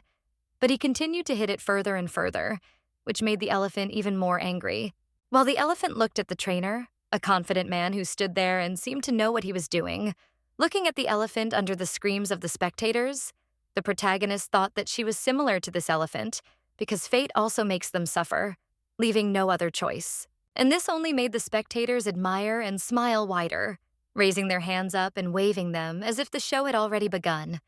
The fun that was prepared especially for them, which they were enjoying despite the elephant's pain. At that moment, the main character seemed to imagine herself next to the same beast, but not in the arena, but on a clean book and surrounded by spectators, which is why people mentally asked everyone why everyone was laughing if they saw pain and suffering in front of them. And she decided to slowly tilt her shiny glass of beer down a little, causing the light to fall on it, which was exactly what she was trying to achieve, thinking that she wanted to do something that would make things more interesting for everyone. As soon as she did such an action, unnoticed by everyone, the elephant immediately reacted to it because he jerked towards Karen and was already about to look at her with his burning, golden eyes, which were full of anger and fury. He moved from his place without permission, which further angered the already indignant trainer, who now began to shout at the animal and prepare his whip for new beatings, shouting at him that he had done wrong again and was now going to be punished. The butler, Donna, and even the beer seller noticed that the red-haired lady had dropped her glass, which is why they came closer to her, anxiously asking if she was okay. But the heroine remained mysteriously and warily silent. Seemingly indifferent on the outside, but incredibly anxious on the inside, Karen looked at the elephant and asked everyone around her if they could get out of here because it had become very boring. But her words were, to some extent, a lie. Hearing this, Donna, the butler, and the seller were surprised, looking at the red-haired lady and asking her why she decided to say such a thing. Because earlier she herself wanted to come here, and now even the most interesting performance begins. With a tray on which there were other glasses of beer, the seller came closer to the main character and asked if she was unwell, saying that the local performances were really very exciting, but she only closed her eyes and sighed. After that, with a suspicious movement of her hand, she made a strand of her red hair move, which revealed her beautiful and shiny gold earring, while the lady herself looked ahead and seriously told the beer seller that she did not consider the performance worthwhile. And as soon as she showed the whole world her earrings, which sparkled so brightly that anyone could notice them, the elephant moved again, as if noticing them, which is why the trainer began to hit him even harder on the leg for the slightest disobedience. The elephant with golden eyes turned to the main character and looked at her as if he was not a simple animal, because even Karen thought that he was smart enough if he first reacted to her shiny glass and then to her earrings. And the lady continued to look at him with her glowing violet eyes, showing the beast her ear decorations that shone from the slightest light, telling him with a smile that she wanted her expectations to come true. After some time, the elephant looked only at the main character and seemed to be watching only her among the crowd of spectators, which was reflected in his golden eyes, while Karen clearly wanted to achieve some chaos, namely that the animal would no longer obey anyone and wanted freedom. And the elephant seemed to sense all the thoughts of the main German, which is why he suddenly rebelled so much that he raised his big legs and began to trumpet through his trunk, which frightened absolutely all the people and even the trainer, who no longer knew how to subdue the beast. He screamed and tried to understand what was going on, but it was too late for him to even run away, because the elephant's huge leg was already flying towards him in order to crush him in a matter of moments, which caused real fear to appear on the man's face. And after all the people saw with their own eyes the shocking death of the trainer, which occurred instantly due to the leg of a large animal, they immediately got up from their seats and ran to the exit screaming and shouting, which is what one fair-haired man ordered them to do. Having formed a dense crowd, people wanted to leave the place as quickly as possible, shouting all sorts of words due to shock, but due to panic, they were unable to do everything quickly and safely, which is why some had to find other exits. And the butler and Donna stood up and grabbed the main character, telling her to leave the circuses as soon as possible and save herself. But it seemed that the red-haired heroine did not panic and did not even want to leave, because she looked with a smile at how the aggressive elephant wanted to kill everyone. She stood there as if she was doing it all on purpose, while her earrings glowed brighter and brighter, and she smiled, telling the elephant to do whatever he thought was right and to no longer submit to someone who was hurting and humiliating him while everyone around him laughed. She ordered him to destroy everything that was holding him back, and the elephant seemed to hear her thoughts, because the animal smashed everything around him and lifted it up with his long trunk and tusks, all in order to achieve freedom. However, she did not expect at all that the elephant would choose not any other person as the owl's next victim, but her, because he ran at her with all his might, intending to attack Karen as well. The butler and Donna hugged Karen as tightly as they could and turned away from the elephant, preparing to take the full brunt of the blow. But at that moment, the red-haired lady looked at him with crazy eyes, as if she was seeing the last moment of her life. And she didn't even panic at the moment when she saw the elephant's big leg in front of her, which was already flying towards her face and wanted to crush her, because she was only thinking about the fact that she wouldn't be able to escape anywhere anyway, and therefore she accepted this death as a given. She smiled and extended her arms towards him and looked at him with her violet eyes, mentally telling him to always be free, even if she could not escape her fate of always dying and being reborn to suffer. However, this time she failed to predict her death, because the elephant suddenly fell right after the loud bang, causing the butler and Donna to turn to the fallen animal and cover the heroine's eyes, even when she was indignant about it. And as soon as she saw that the elephant was no longer moving, it instantly turned into a lifeless body, under which a huge pool of blood was spreading, which is why the protagonist was sad,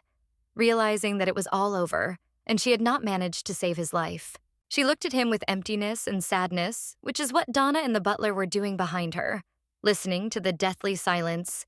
But at this time, Karen was thinking that she actually knew what happened to the elephant and guessed who killed him. At this time, another person approached them and after what had happened, began to ask the butler and Donna if everything was okay. And at this time, the protagonist already guessed that now the main role would be given to one very interesting figure, whom she actually hates with all her heart. It was this man who grabbed the main character by the hand and dragged her along, while the red-haired lady was still looking at the dead elephant and did not even take her eyes off it, as if there was nothing left in her soul except emptiness. Because near the main entrance to the Upal, from where a bright light emanated, the protagonist had already seen some movement. A silhouette that intended to enter and appear before everyone as a hero who saved everyone from a wild beast. This man has the nicknames Golden Devil and Sharpshooter, and all because of his incredible appearance and skills that amazed the entire public, and it was he who confidently sought to show himself in front of everyone, tapping on the wooden floor with black shoes. The character is so handsome, influential, and simply charming that only his clothes are capable of attracting attention,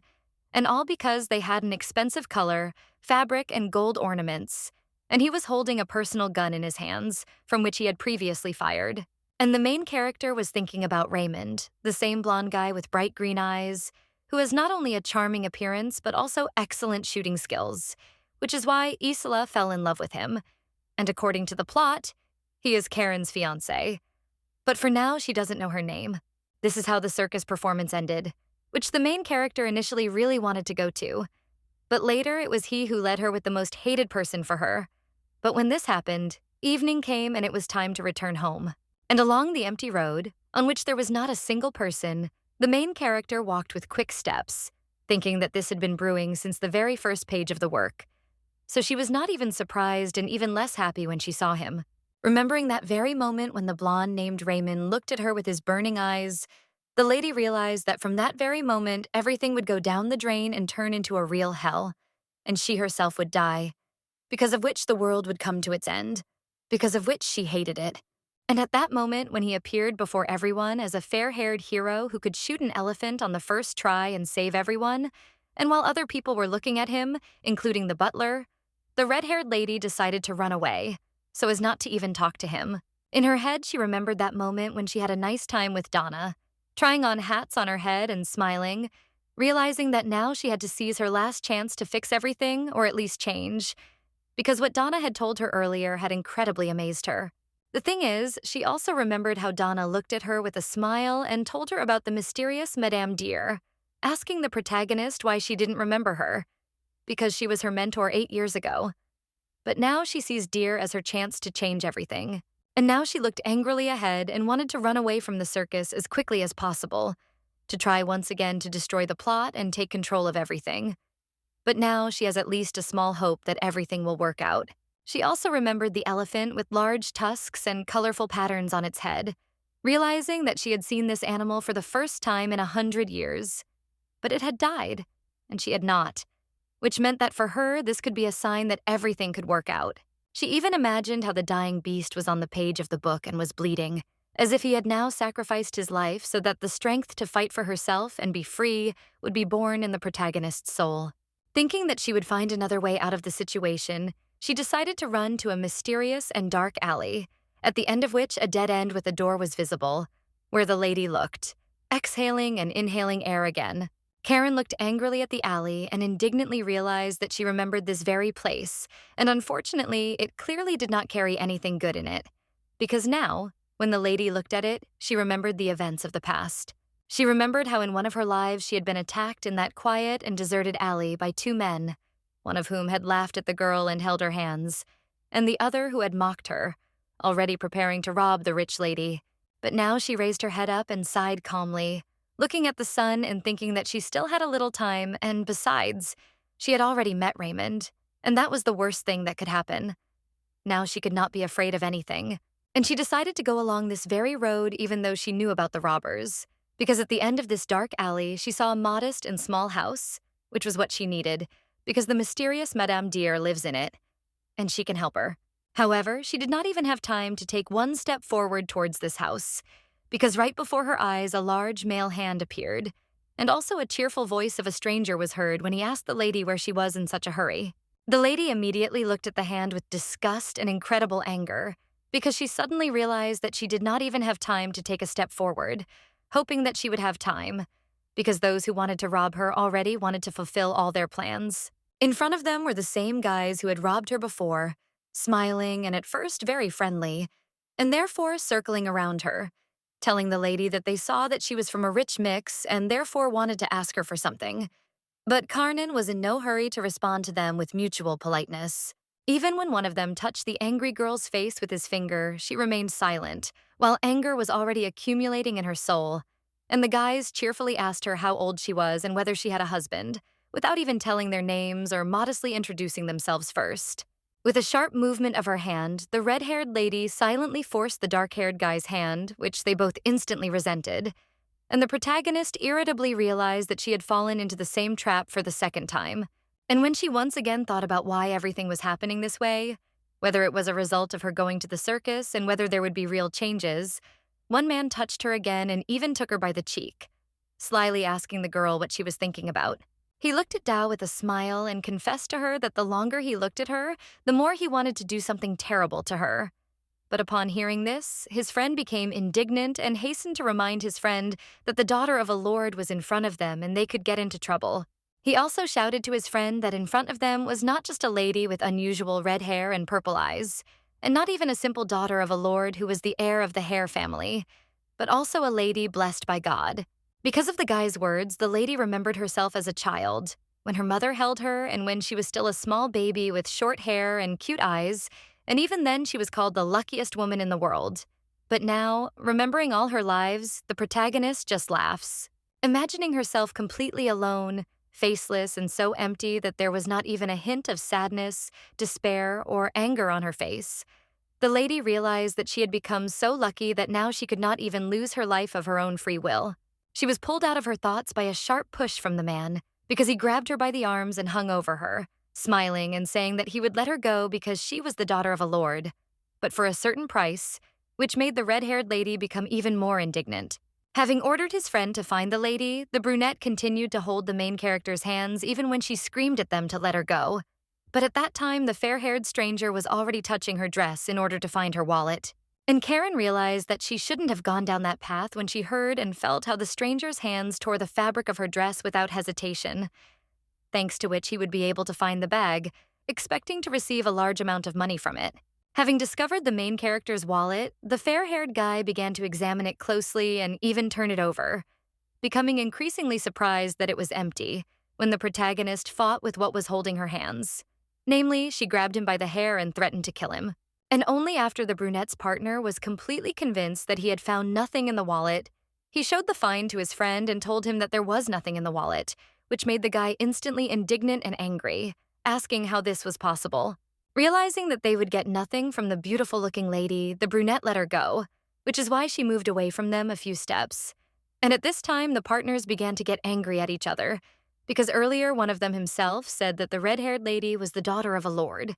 As a result, the brunette decided to approach the lady and tear the precious pearl hoop from the top of her head, intending to at least get some benefit from it, and shouting discontentedly at the llama that he did not understand why she was dressed so luxuriously and richly when she did not have even 1 kopeck with her. But when the man was not expecting any resistance from the woman, who was probably scared, he noticed that Karen suddenly raised her head and looked at him, called him by the name Hans, and asked him if he guessed how long it took to do her hair like hers. The man looked at the girl and was even scared, because she had named his real name, even though she was seeing her for the first time and had not even told her his name. So he hesitantly asked the lady where she had learned his name. But in response, the lady only slowly rose to her feet and continued to speak, saying that even if he stole all her jewelry, his wife would not stop despising him. And the lady knew all this for the reason that she was 100% familiar with the plot. She even smiled as if she would now be completely unafraid of the criminal in front of her, boldly threatening him with information about the future. Or rather, telling him that even if he beats her, he will be shot, because she is no longer afraid of her life. Hearing this, the brunette immediately extended the hoop in his hand to his partner and ordered him to shut up, even when the red-haired partner warned him, saying that perhaps the lady in front of them was insane, but this did not stop him. And when the brunette ordered his friend to shut the main character's mouth, the fair-haired man hastened to hit the lady on the cheek with all his strength, as if only this would make the red-haired lady shut up. But at first she was surprised, but did not give in to panic. In response, she smiled once again at her offenders, calling the offender Thomas and confessing to him with blood around her lips that if he died, his daughter would shamefully go to her mansion to work there as a dishwasher. But as soon as she told him with a smile that his daughter would soon die of a terrible disease, his face instantly turned blue and shock and even greater fear appeared on his face,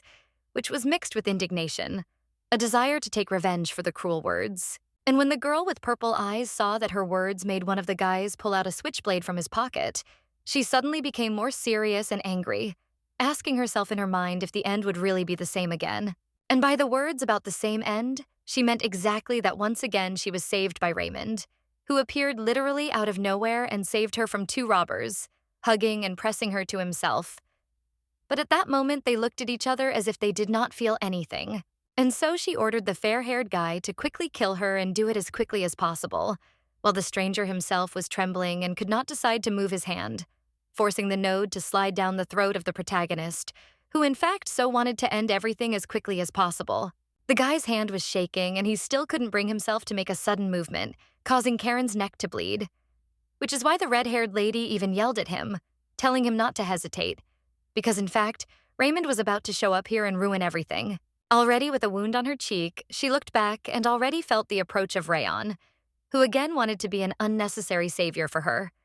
because an angry woman, on the contrary, only wants death. But she never expected something strange to happen, because the lady suddenly felt a sharp pain in her stomach right after she heard the words of an unknown man that someone was standing in his way. And immediately after that, she felt a sharp push. The killer's folding knife quickly became bloody, But the blonde guy's hand was shaking, while Carrick already understood that the most important thing had already happened, and therefore she just needed to wait for the moment when everything would end. He walked away from her and the couple began to quarrel, when one asked the other why she did it, and while the second answered that everything was not as he thought. And while they were quarreling, the lady in the luxurious blue dress gradually curled up from a sharp pain in her stomach. Covering her stomach with her hands because blood was pouring out of it like a river, the red-haired lady whispered that it hurt, but no one heard, which is why she gradually sank into her thoughts, realizing that she would no longer be able to predict anything if Nancy was no longer there, and Donna was not around either. Her face depicted emotions of true pain that she could not bear, and that was what shocked the lady, because over 100 years of life she had become accustomed to all pain, but for some reason it was she who made her suffer and scream about it. And she realized that she was in a very difficult situation, because it was in this state that one of the strangers covered her mouth, telling his friend that now they would have to get rid of this frame so that no one else would know what they had done to the lady of noble birth. And while the red-haired, shocked lady's face was filled with fear and questions about whether she would survive, how quickly she would die, and what? The brunette held her mouth tightly and with sweat on his face told his friend to act faster so that no one would notice them, but they wouldn't even be able to escape from the crime scene. And all because of a bearded guy with a tail who could not decide to put his hands down with a knife and inflict injury on a woman, because fear prevented him from doing so, which ultimately made the decisive choice for him. Because right after the deafening shot rang out, a bullet flew into the guy's head, passing right through, releasing a splatter of blood from his blood, causing the already undead stranger to fall to the ground right in front of the dying lady. And when she felt that the guy behind her was no longer holding her back with his hands, because he had just as instantly died from a bullet wound, Karen was not even surprised or happy, but on the contrary, she was upset, realizing that everything had happened too late and she would not be able to escape from the man she hated. And all because the man with a confident gait, in black shoes and dark trousers, was hurrying towards the lady like a hero, intending to quickly take her in his arms, like in the most romantic films. But the problem is that the heroine least expected his appearance. The girl smiled unnoticed by everyone from the terrible situation, realizing that it was wrong to say such a thing to her rescuer. But even if she had decided, she would have confessed to him that she was not happy about their meeting with all her heart. Because in front of her, for the umpteenth time, a blonde man with green eyes appeared, who looked at her sweetly and asked how she was feeling, already falling in love with her at first sight, which the lady learned thanks to the plot she had learned by heart. She realized that everything was happening exactly the same as 100 years ago, so she didn't even look at the handsome man in front of her and didn't hide her disgust for him, which was visible on her face when she frowned indignantly and didn't respond to the hero of the novel. Having decided to look at him with at least a displeased look, the lady felt disgusted even at the thought that everything was being played out over and over again, even when the seemingly very attractively dressed handsome man with, it seemed, good intentions, knelt down in front of her, asking how she was feeling. Looking at his appearance, which for many may seem almost perfect, starting from the angles of his face and ending with his hair, the girl remembered that a guy named Raymond not only has a gorgeous appearance from birth, but also an interesting backstory. Imagining him with a gun in his hands, surrounded by darkness and with a sharp gaze, the girl thought that he was not a noble knight, although he sought to protect ordinary people from injustice, which seemed to be the work of his life. The thing is, he worked as a sniper, killing people to order, which he did one night in his life, already looking at his target through the sight of a gun, while one arrogant officer spoke harshly to a soldier in uniform and pointed his finger at him, forcing him to bow. Karen remembered all this and thought that working as a sniper did not do Raymond a great honor. But this did not stop the guy, because that night he decided to shoot the man with their gun, because of which the soldier immediately grabbed him, asking the captain what happened and not yet realizing that he would not wake up. He sat in the bushes and already heard the cries of alarmed soldiers that there was a killer somewhere here. But at that time he did not yet understand that a barrage of criticism would fall upon him, saying that only cowards shoot from cover. But this was only the first murder of the main character. However, when behind Raymond with a gun there were more and more corpses, people whom he took the lives of thanks to his own weapon, criticism towards him became less and less, because bad personalities for many died, which was to some extent fair. Then, when he realized that there was only emptiness around him, Raymond realized that he had already killed 300 people with his own hands, which made him wonder whether he was now standing on the bones of the dead and whether he was holding on to the top thanks to them, or whether he was worthy of carrying out justice with such radical methods. Although there was emptiness and thoughtfulness in his eyes, he himself missed the moment when he became a national hero for society, a respected person among others, who is capable, despite everything, of bringing justice where it seems impossible. So when he looked at the shiny, golden, larger caliber cartridge in his hands with his green eyes, he knew that he now had the nickname Golden Devil, gradually becoming more and more famous with this nickname. He was in a camp of some raffled tents that his team had pitched in a dark forest, and he was sitting near a fire when a man approached him. And the guy himself was thinking about the rumors that had already started about him,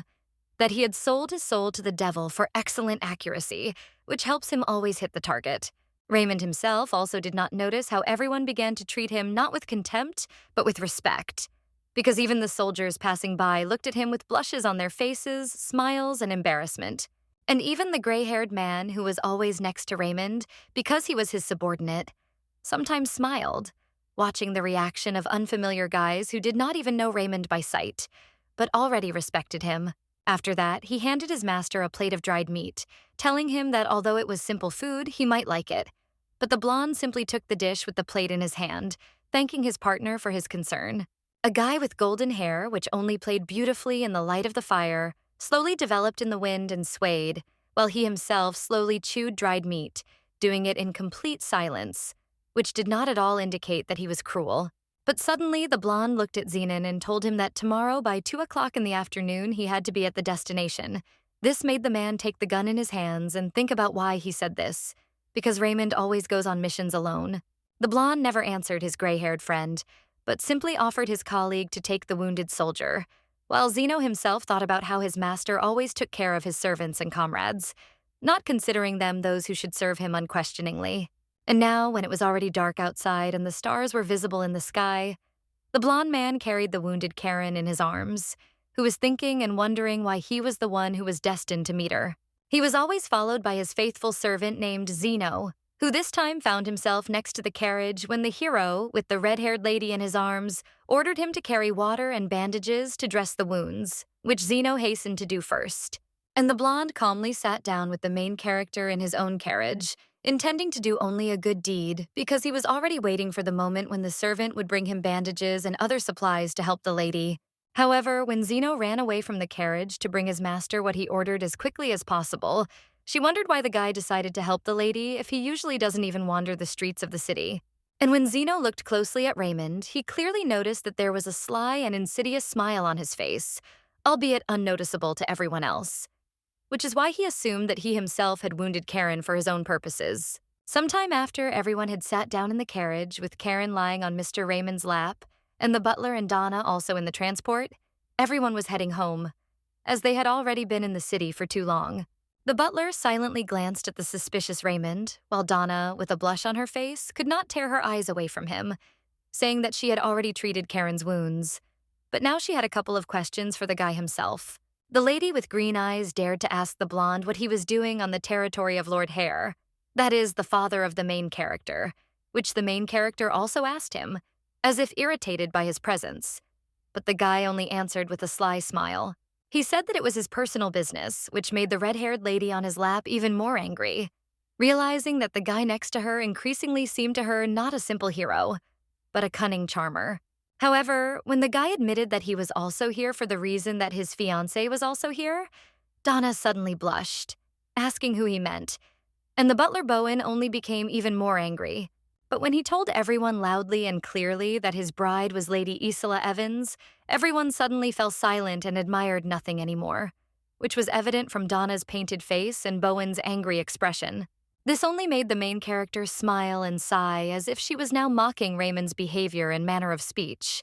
forgetting that her wound had not yet completely healed and needed to be taken care of. But when the carriage suddenly jumped on the move because of a large rock, Karen moved and grabbed her stomach, growling in pain, which caused Donna to approach her and ask about her well-being. And Raymond carefully covered her wound with his hand. With his green eyes, in which there seemed to be nothing but severity, the blonde looked at the girl and told her that her strong corset had taken the entire blow, which is why the wound was not so deep, and everything was more or less fine. Hearing this, Donna was so indignant that she looked at him with anger and silence, as if she did not understand how he could tell her such a thing when the lady was still uncomfortable and she would have to wait for a full recovery. Then he decided to scratch his golden hair, look at the floor thoughtfully, and tell Donna that if she didn't believe him, they could try to take off the corset and look at the wound. But if no one trusted him. Hearing this, the red-haired lady looked at him puzzled and said playfully that she saw that he was not at all slow in his desire to undress her as soon as possible, to which the slightly embarrassed guy replied that he meant something completely different. This surprised and outraged Donna even more, who jumped up in the carriage and raised her hands up, angrily looking at the blonde and telling him that this was real shamelessness. But she was interrupted by Karen herself, who explained that it was a joke and they were almost there. Suddenly, the carriage hit a rock again, causing it to shake violently and sway from side to side, causing the lady to grab her stomach wound again and close her eyes, clenching her teeth, trying to endure the pain. The butler was the first to be outraged by this, shouting at the blonde and telling him that he couldn't allow himself to behave so calmly when there was a lady in serious condition next to him, to which Raymond responded calmly, saying that her life was not in danger and that there was no problem. Karen was also outraged by the guy's words, still holding her stomach with her hands and smilingly asking the guy if she thought that her wound was just a scratch in his opinion,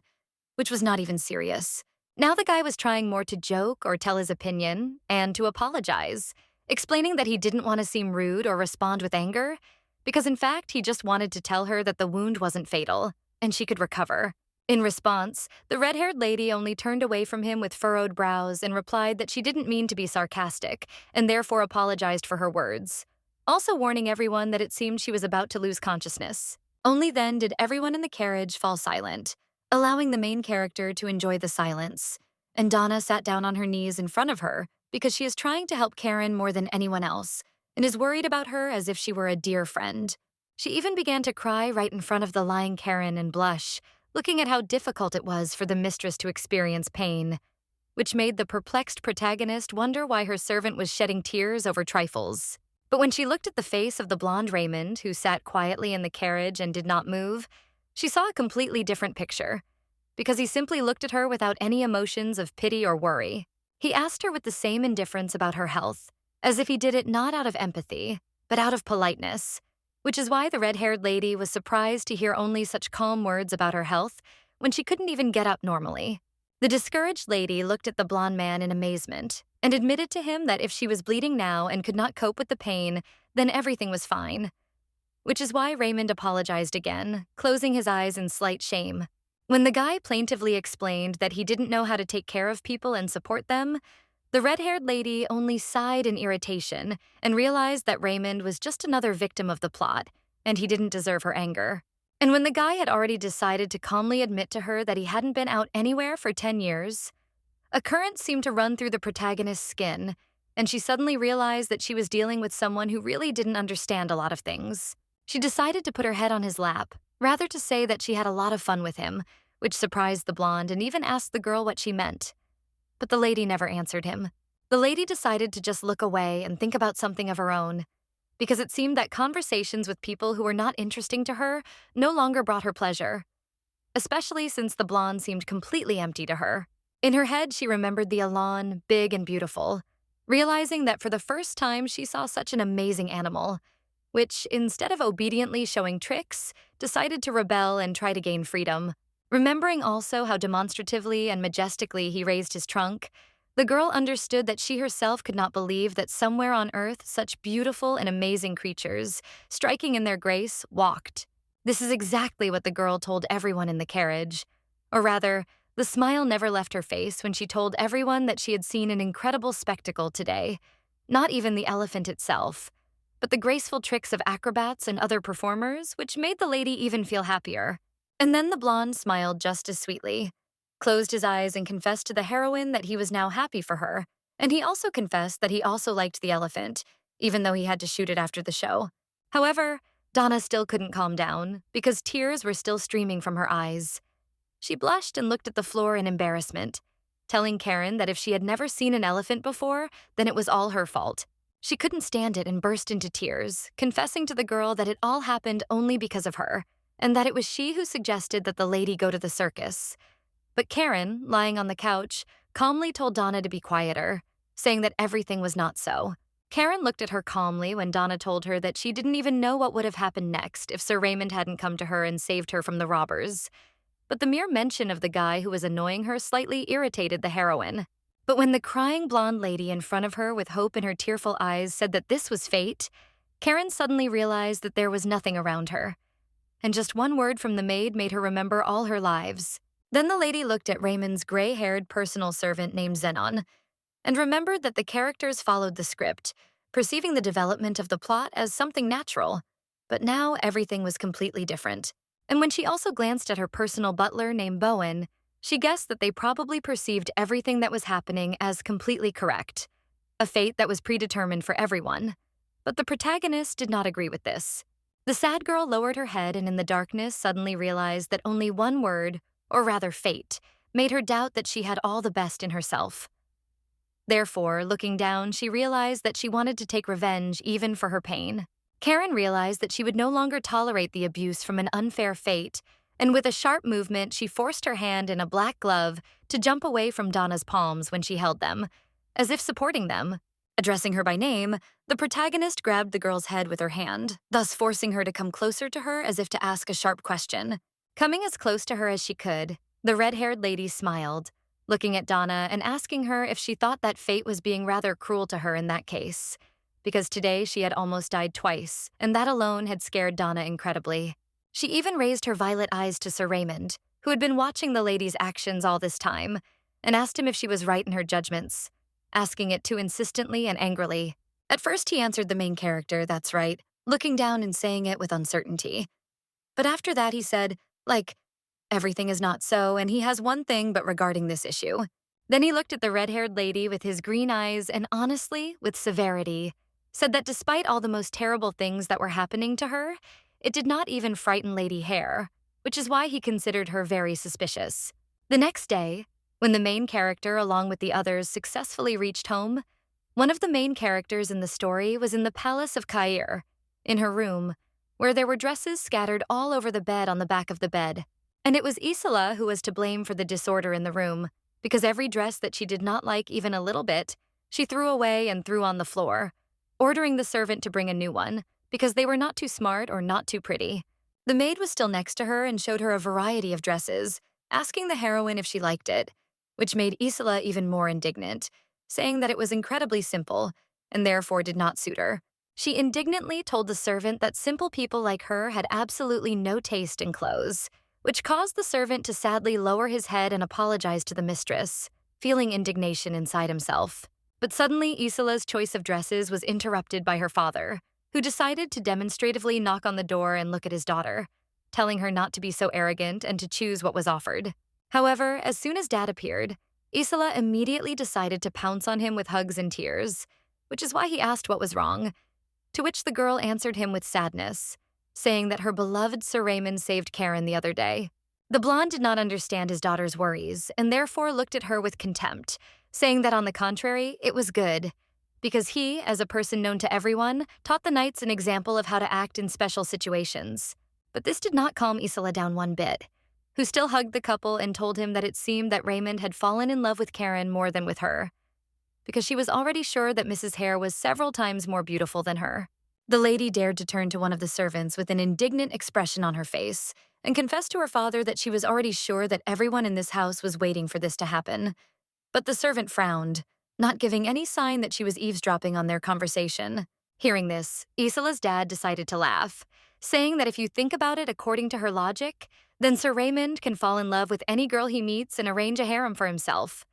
But Isila was only more indignant at her dad's words. Then he decided to address his daughter more seriously, which is why he put his hand on her shoulder and addressed her by name, saying that for aristocrats like them, marriage is a tool for ruling and not a sign of legitimate love, as in fairy tales about happy love. And Isila fell silent when her father began to tell her that love did not play any role for them here, and therefore she should not dwell on it so much, because her feelings would most likely remain something special in her soul. Looking up, Sir Verdict sighed, as if with mockery and a smile, asking his daughter why her fiancé would cancel the wedding in favor of a less noble family, meaning them, because their family is not so influential. Although rich and aristocratic, the blue-eyed lady looked at him with sadness and devastation in her soul,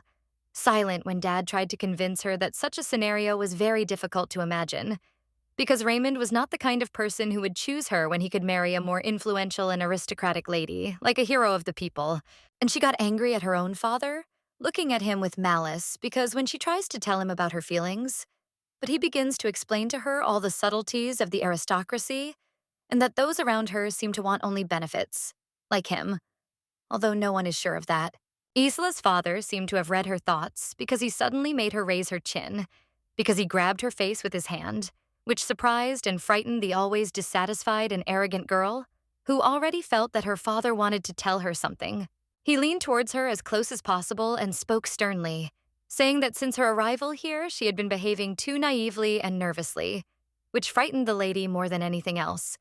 But she still looked at him with painted eyes. Verdict even looked at the servants and asked his daughter demonstratively whether she was being treated badly here, if she had become nervous lately. And his look only made the maid more upset, as if all of Isila's worries were only her fault, but everything was far from simple. Then Isila decided not to remain silent, but to start by grabbing her dad's wrist with such a trembling in her hands that anyone could easily understand that she was very worried and anxious about something. But this only meant that she didn't want to confess something terrible to her dad. She closed her eyes at the moment when her father had already lowered her hand, and the blonde, with fear and some shame, told her father that she had recently had a nightmare that she remembered for the rest of her life,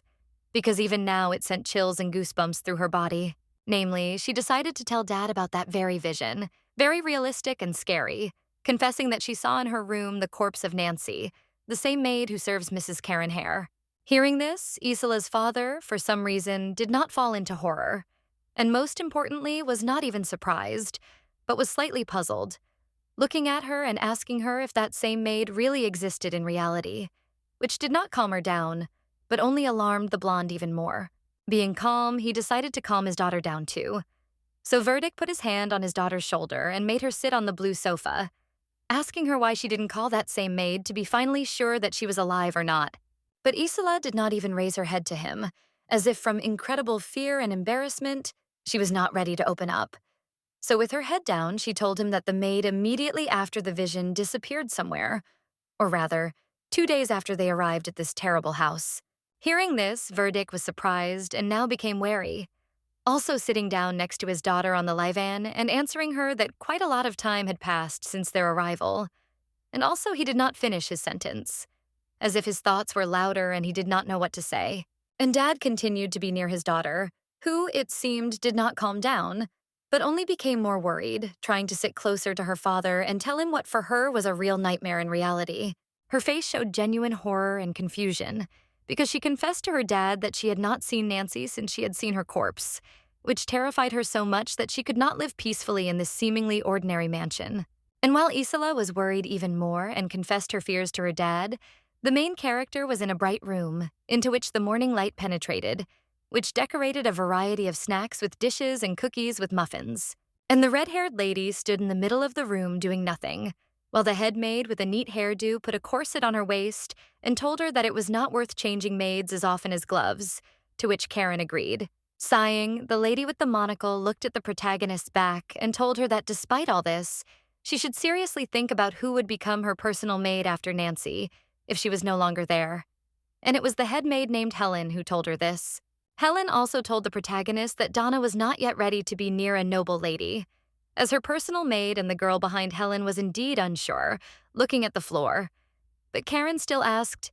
didn't Emiya and Donna serve her well? The beautiful lady with ruby hair smiled and looked at everyone as if with a joke, and said that it was thanks to Donna that she managed to meet Sir Raymond, like this is now a real achievement. Hearing this, Helen continued to pull the corset tighter and turned away from Karen indignantly, saying that everything was completely wrong.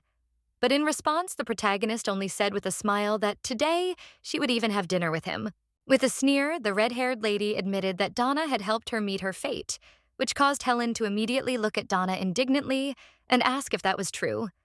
while the fair-haired maid herself fell to her knees and said that it was not so. Only after that, as if she had played enough with everyone, Karen smiled, closing her eyes and thinking about the fact that now even the servants knew about this. And although she was engaged to Dulan, there was nothing between them from the very beginning. Remembering the ever-disgruntled face of the black-haired Dulan in his official clothes, The lady recalled that according to the plot, when his father died, he would receive a large inheritance, and it was for this reason that the lady had married him. And remembering also the blonde man with green eyes who seemed to even glow with his kindness and mercy, the girl realized that this is how everyone sees him, because they hope that Madame will find herself a better groom in the role of Raymond. And also in her mind flashed the memory of how in the carriage Raymond looked at the girl and told her that it didn't seem like all the misadventures didn't surprise her at all. Karen thought that there was nothing surprising in the fact that she could look at Raymond as a groom, but everything was completely different from the plot. But in an impulse to remember everything that happened in the past, the red-haired lady was surprised at first not to notice how Donna, feeling guilty for allowing the lady to meet with Raymond, knelt down in front of the heroine and began to ask for forgiveness, which made Helen grab her head in anger. The ruby-haired lady smiled as sweetly as ever, telling Donna that it was all her fault, and also telling Helen that she would not be blamed for anything, an ordinary maid who was only doing her job. But in response, Helen only raised her eyebrows and told Karen that there was no point in trying to cover for her, because Donna would be punished as she deserved anyway for trying to introduce a lady to Raymond on purpose. The red-haired lady just looked at her coldly and angrily, as if she didn't even want to listen to her anymore, because she thought that Helen was treating her like a daughter, taking on the role of a strict mother, which she really didn't like. However, as soon as she remembered how she often sat at her desk and held papers and a pen in her hands, tiredly reading the text, she realized that she was at least grateful that Helen was in charge of the entire household, and she didn't have to bother with it. But now, when she looks at the fair-haired lady with green eyes, a sweet appearance and character, she realizes that she still wants to keep Donna close, even if Eden is categorically against it. That's why she now decided to put her hand on the strict Helen's forearm and confess to her that she wanted to change her maid and make Donna her personal servant, because she had already become very attached to her. And also the lady, grabbing the head maid by the hand, the red-haired lay asked Helen if she could keep her company in case Donna couldn't be with her. The woman replied that she was too busy for that. But in response, Karen only said that, as she could see, there was no one to take care of her. Deciding to arouse her pity, the red-haired lady looked at her with her purple, sweet eyes and sadly said that she would be incredibly lonely without Donna, which is why she asked her to make Donna her personal maid. And then Donna fell silent, looked at the protagonist, and eventually realized that she could not refuse her, especially if the lady was asking her for it so persistently. She ended up angrily asking Karen not to use her cuteness for her own purposes anymore.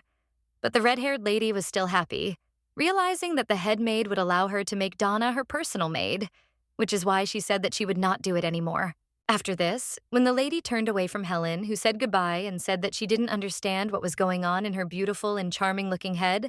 the protagonist only smiled slyly, realizing that she had achieved her goal. When the heroine wanted to smile from the understanding that with the always kind smile of persistence she gets what she wants, Helen suddenly confessed to the red-haired lady that after Nancy's disappearance, except for Donna, she still had no one to serve, which is why the lady clarified what was wrong with Nancy. Helen was even more surprised when she asked the lady how she had not heard all the news first, because she thought that Nancy had told her all the most important things first. But now, realizing that the maid had not done this, she calls her ill-mannered. And when a disgruntled Karen turned to her and asked her again what had happened to Nancy, Helen huffed, telling her briefly that Nancy was leaving because she couldn't stand it anymore. Also grabbing the red-haired main character by the shoulders, Helen admitted that, according to Nancy, she not only can't be here anymore, because here she sees people in whom you can't be 100% sure. This made the protagonist clench her fist, thinking that it simply couldn't be possible that Nancy had simply left the mansion, and that's why she didn't believe a single word the head maid said. With her glowing purple eyes, she looked at the floor and thought that she had definitely killed her, and she was even as sure of it as possible. Which is why she was now asking herself if the plot had really gotten so twisted that even she herself didn't understand anything. Her face showed anxiety, mixed with anger and hatred, irritation that everything was not going according to plan, because the lady was also trying to understand if there were hidden actions of an unknown person who might have gotten rid of her corpse in secret from everyone. After some time, Natal had that same joint dinner of the families in one of the rooms, thanks to which Raymond, Karen, Dulan with Verdict, and Isila were sitting at a long table and having dinner. And also at the table was an unknown aristocrat. He looked at Raymond with his sly smile and monocle on his face and thanked him for the help he had provided, thanks to which Karen had not died and had even remained safe after being attacked by 2 unknown robbers. In response, the blonde just closed his eyes, continued cutting food with a knife and holding a fork in his other hand,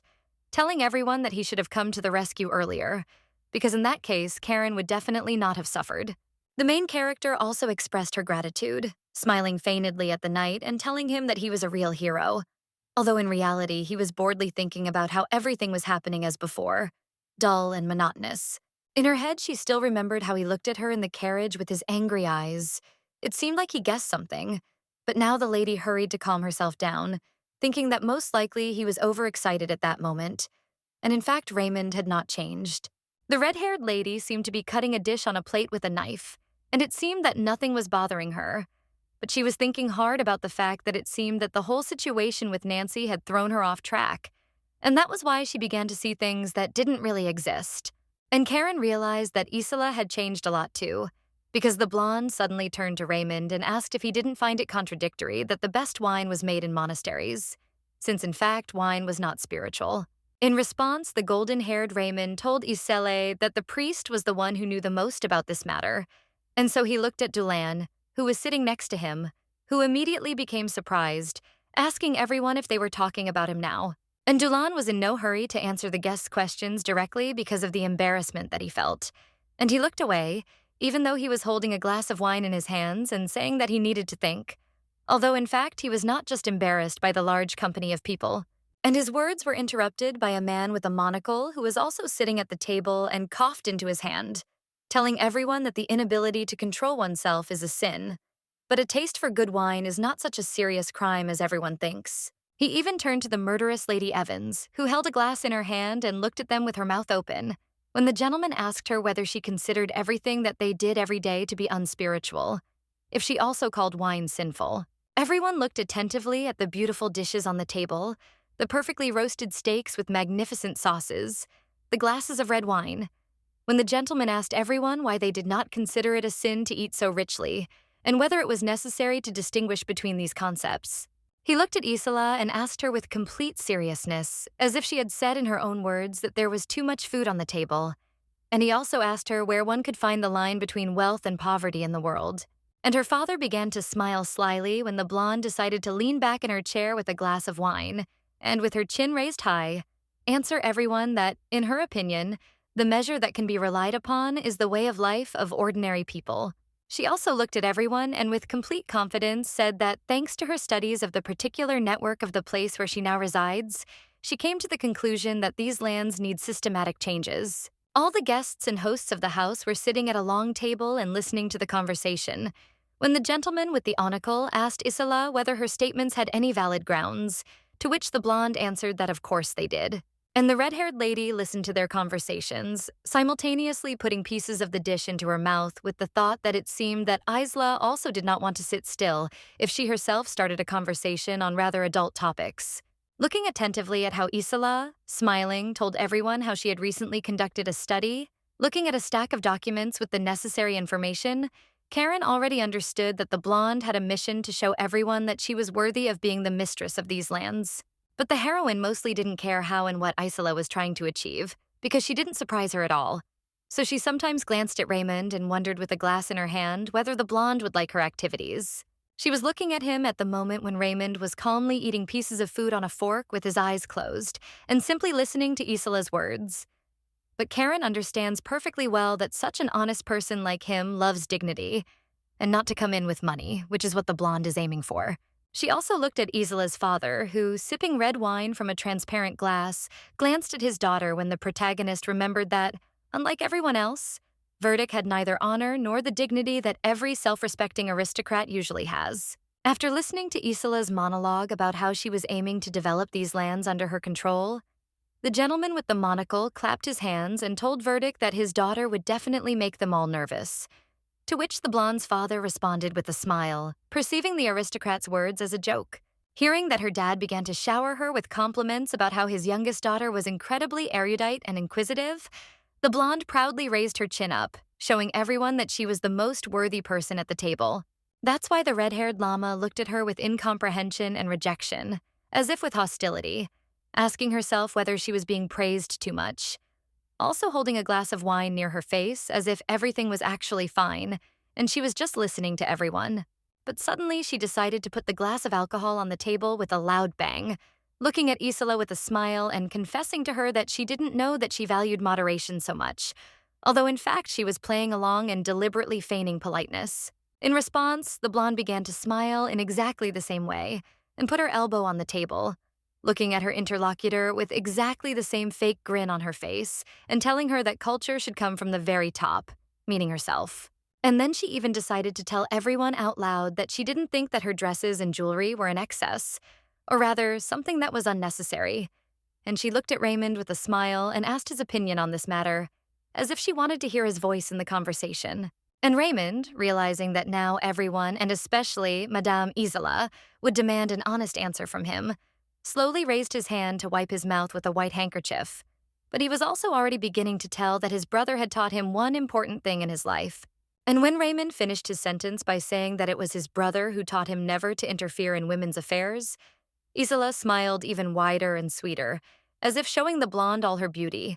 and she already wanted to tell him her opinion on this matter.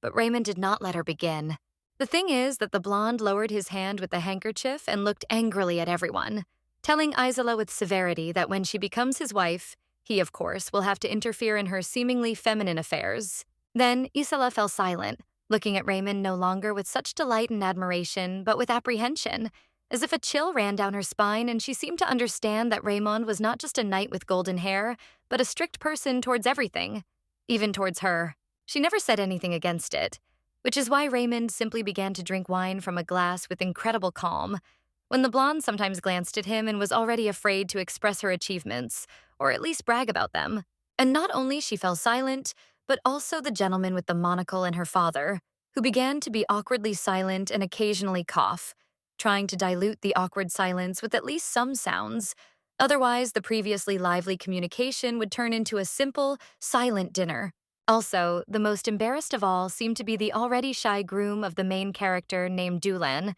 who looked at his plate and was silent, pretending that he had not heard anything special, while the red-haired Karen sat next to him and did not seem surprised by anything. And it was she who decided to break the silence first, looking at Isila and putting her hand on her cleavage with a smile, telling everyone with cunning that she was still happy about everything, because she was sure that Isila had started talking about excess only because the table with dishes turned out to be wonderful. And Isila still couldn't say a word because she was looking at them with a blush on her face from shame, while the protagonist managed to say that she was glad that she liked the dishes on the table so much that she decided to talk about something unnecessary. Sometime later, waiters arrived in the hero's room with new dishes, and each of them hurried to serve the aristocrats their own plates with what was probably an incredibly rich dinner. And as soon as the servants lifted the cloche, everyone saw on their own plates an exquisite salad, the main decoration of which was a small fried chicken the size of a lemon cut in half, which is called Ortaillan, and is fattened for a month and then aged in expensive cognac. The first to react to such a dish was the blonde Isila, who even blushed from indignation and began to look at the dish with unusual disgust, considering what she was served to be gluttony, as if she was now looking not at a dish but at the most tasteless porridge. And Raymond hurried to look at her with a slight grin and suspicion, who, on the contrary, called the person refined and incredibly unusual, and also looked at the bride precisely because he wanted to dispute her dissatisfaction. The lady with golden hair blushed even more, which is why she was even afraid to look at Raymond, who dared to ask her if her sin in the form of luxurious clothes and dresses and jewelry was not the only one, because it seemed that she was spoiled in food too. And Verdict decided to support his daughter, putting his hand on the shoulder of the already uncertain blonde and telling Sir Raymond that he was too cruel to her because his daughter still does not understand many things and also allows herself many things. In response, the blonde man with golden hair simply closed his eyes and with unapproachable calmness said that he had already understood that Lady Isila was demanding of everything and thoughtful, and that was precisely what he respected in her, intending to speak out less. And the red-haired La began to shake her head from side to side with displeasure, realizing that Isila had miscalculated again,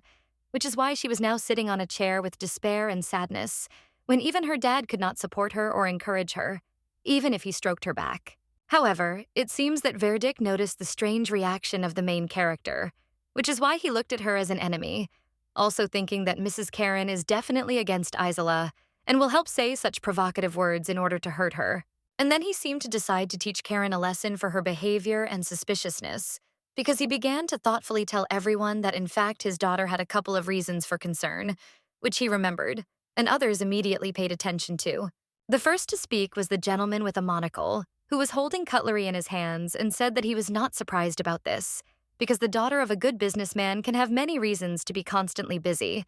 But Verdict said that he was not talking about this. And Isila herself stopped being so bold in her words because now she sat quietly and was even afraid to say something, because she guessed what her dad wanted to tell everyone. Because now Verdict admitted that one of the maids made a mistake. Verdict looked at everyone and quickly asked if they knew about the maid they were talking about now. As if he now wanted to talk about the strange events in the mansion, not in the position of the main character, who was strange to everyone. The gentleman with the monocle told Verdlick that everyone in the mansion knew the maid in question, looking at everyone with his sly red eyes and holding a fork with an olive to his face. Isila was the first to be surprised by this, looking at the gentleman with a degree of indignation and anger and asking him if this was true, because as she had previously thought, no one even suspected about a certain maid who had disappeared in the most mysterious way. But the man with the monocle himself did not answer more fully and clearly because no one else was looking at him. He simply ate his dish in silence, as if the topic was not for publicity, but something that was customary to remain silent about. And the silence was broken by the main character, who took and presented a glass of red wine to her face and sternly told everyone that her personal servant named Nancy, who they were talking about, had recently quit, which sounded strange. The first to be stunned by this was Isila, who banged her fist on the table and almost stood up from the table in indignation, looking at Karen in shock and asking her how this happened because she had previously been almost sure that she was on vacation. And her words were interrupted by a silent and suspicious gentleman with a monocle, who said that Nancy had come to him saying that she couldn't do this anymore.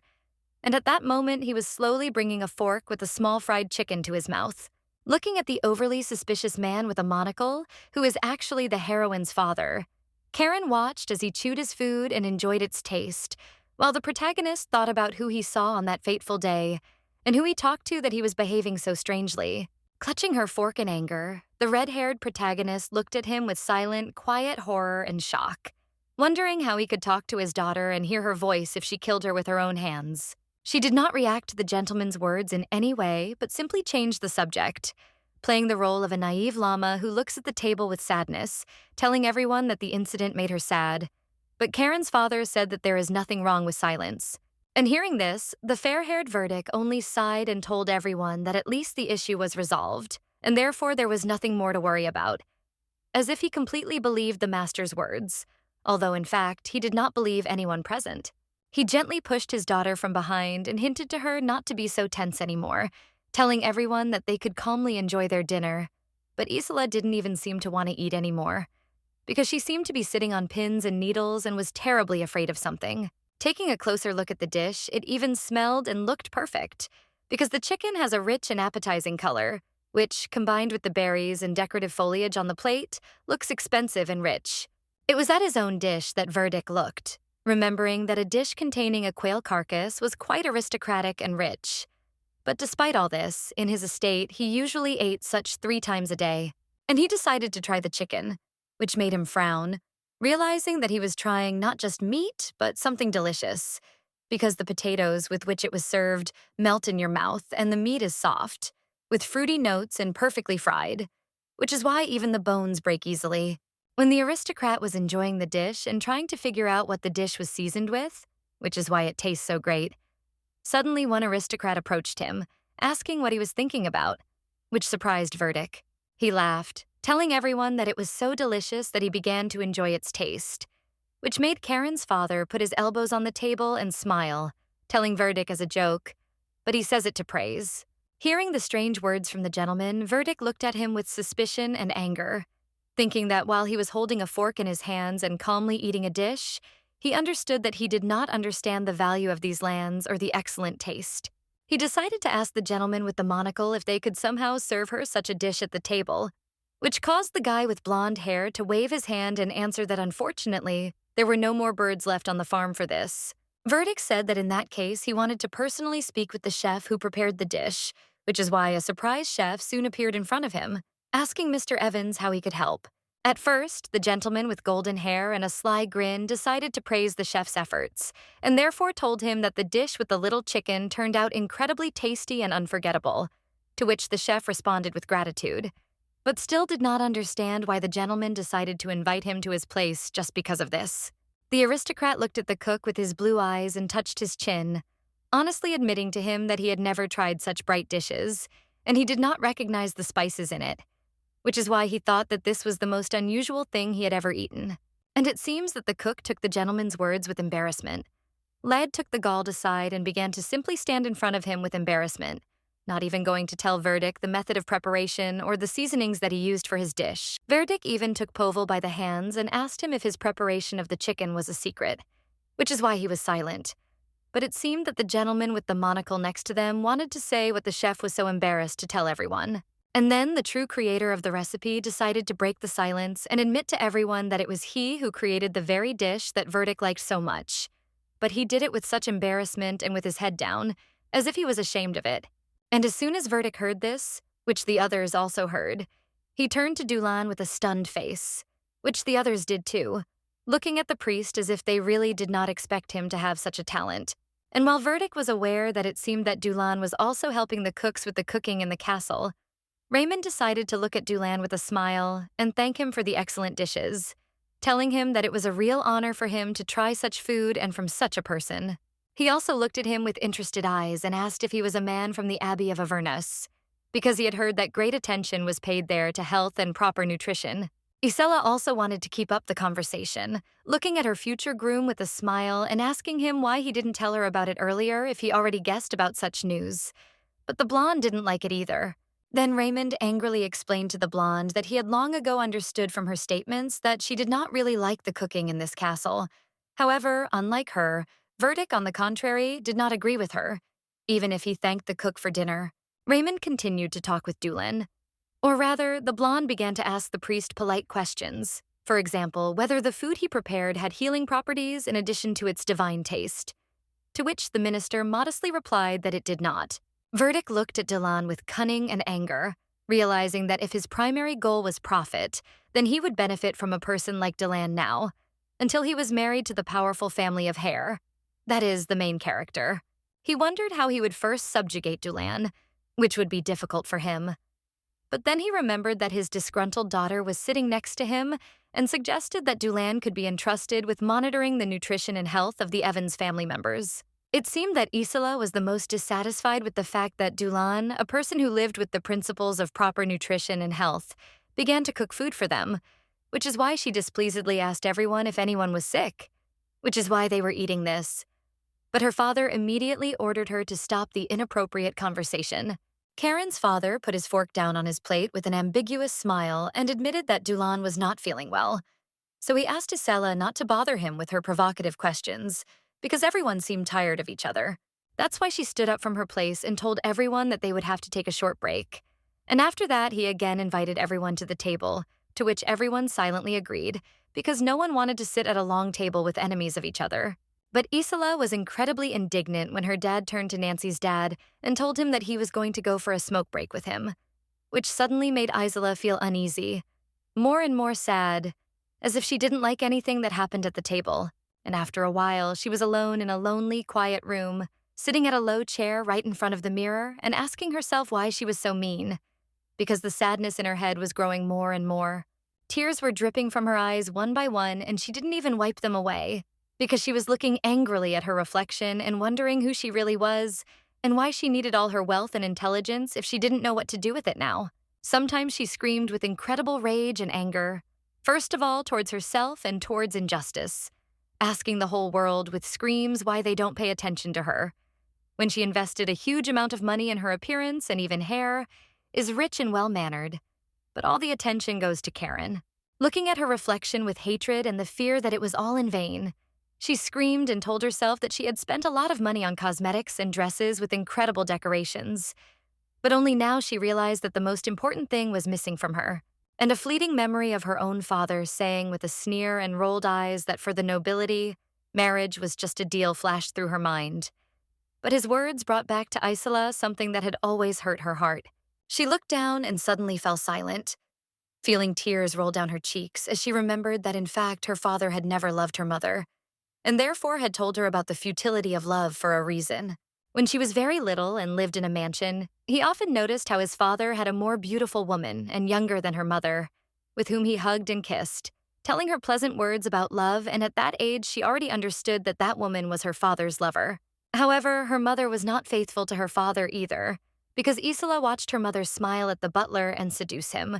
which was all she liked. But none of their parents noticed that Isila was aware of everything, and she had to just watch. Even then, the little girl cried, was left completely alone, holding a book in her hands, and did not understand what could be wrong with dreaming about true love, which in the future her father would call non-existent and false. However, when one of her days she was lying on a carriage and met Raymond, who was riding a horse and was the same child who was telling her something with a determined look, the girl realized that her dream of mutual love could come true. Even then, she looked at him with admiration and love. She understood that she would dream of living a happy life with him, like in fairy tales. But at that moment, her father was also looking at her, who in fact has other plans for her, his own. Even now, when she looked at the attractive Raymond who was drinking wine with her at the same table, she knew that Raymond was not like her, and that was why she fell in love with him, although she still did not receive reciprocity. Then she decided to raise her head as proudly and sternly as a soldier, looking at herself in the mirror and first of all promising herself that Raymond would be her husband, no matter what happened and no matter what she had to do for this. With full confidence that the blonde would get her fiancé, because she was literally sold to the family, he left his room and decided to walk down the hallway, going down the stairs. But suddenly she heard Raymond's voice where the white curtains swayed in the wind. And when she decided to go down to take a closer look at what was happening, the first thing she noticed was Raymond, who was smiling slyly at her on the balcony, and, as it turned out, was not surprised by her appearance, while Isila was amazed by him. But what surprised her even more was that immediately after this, he turned away from her and began to smile at the person standing in front of him, even holding his hand and telling him that he was also a very eligible bachelor, which he said intentionally, as if with the desire to anger her. The lady was incredibly indignant at this, so she hastened to come closer to him and ask how he dared to say such a thing, as if he had actually spoken to her. But as soon as she did this, the whole terrible truth was revealed to her. The thing is that he was talking to the red-haired Karen on the balcony, who, on the contrary, seemed not to be happy about the conversation and therefore answered the guy boringly, saying that she was very happy that he was the groom. But the blonde convinced her to smile and try to somehow support the conversation because she was interesting to him. He laughed sweetly when Kane showed him her exactly the same fake smile and told him that they only met yesterday, and Raymond already wanted to talk to her, which made the blonde laugh politely even more. He looked at her, and with a smile that never left his face, he hastened to say that her statement that they had met for the first time only yesterday was a complete lie. And when he confessed to the heroine that she knew him for sure, Isila, who heard this, was so surprised that she froze in place with such an expression on her face as if she had heard something terrible for herself. In fact, a couple of hours ago, when Isila looked at the faces of those who were in a hurry to leave the table, offering the gentleman with the monocle to smoke together, she did not suspect that at that moment Raymond did not just want to take a break from everyone. The thing is that her most beloved fiancé was not looking at her, but at the red-haired lady, which was what her fiancé Dulan was doing, while at that time Karen simply got up from the table and wanted to walk along the corridors. And the main character walked down the corridor silently, looking at Verdict and the gentleman with the monocle, who was walking ahead of her and talking about cigars, not even noticing Karen behind her, to whom no one had paid much attention until a certain moment. She looked at them with a fake grin and realized that all she had from the real plot were problems that were incredibly difficult for her to solve, even if she forgot about the fact that escaping from familiar events was a real difficulty for her. After some time, the main character found herself in such a beautiful place, where there were night flowers with snow-white buds, which smelled incredibly at night, and added magic to the interior of a simple balcony, where the protagonist decided to be alone with her thoughts. The girl looked at the flowers on the balconies, which she saw thanks to the moonlight, and could not calm down with thoughts about where Nancy was now and where she had gone if her father suddenly said that the maid had recently come to him. Already on the balcony, she remembered how she had squeezed the fabric around Nancy's neck with pleasure and a smile on her face, making her choke. But now she anxiously wonders who came to her father if Nancy is definitely dead. The girl also remembered how she suddenly realized that it seemed that Nancy's entire murder was just her imagination, which is why she looked down in shock. And now she also asks herself how she can trust herself now. After that, memories flashed through her head of how she sat alone on the floor with her head down and could not find the strength in herself. And now she does not understand whether she was going crazy and whether she can distinguish reality from fiction. Taking the purple rose in her hands and examining it, the red-haired lady thought about her problems and that in the end she needed to rely only on facts if she could imagine such plausible visions, or if it was all reality. Because of her doubts, she remembered what Isila said a couple of days ago with anxiety on her face. And the thing is that she did not admit to her that she saw a body in her room, which is why Karen now understands that it seems the girl would not lie. But the girl still broke off the purple petals from the rose, thinking that on the day of the murder, she was sure that she had enough time to kill Nancy, let alone hide her body so that no one, not even Isila, would find it. She also remembered carefully how she saw her own father in front of her, who looked calm and ate with a fork, telling everyone that Nancy had recently quit of her own free will.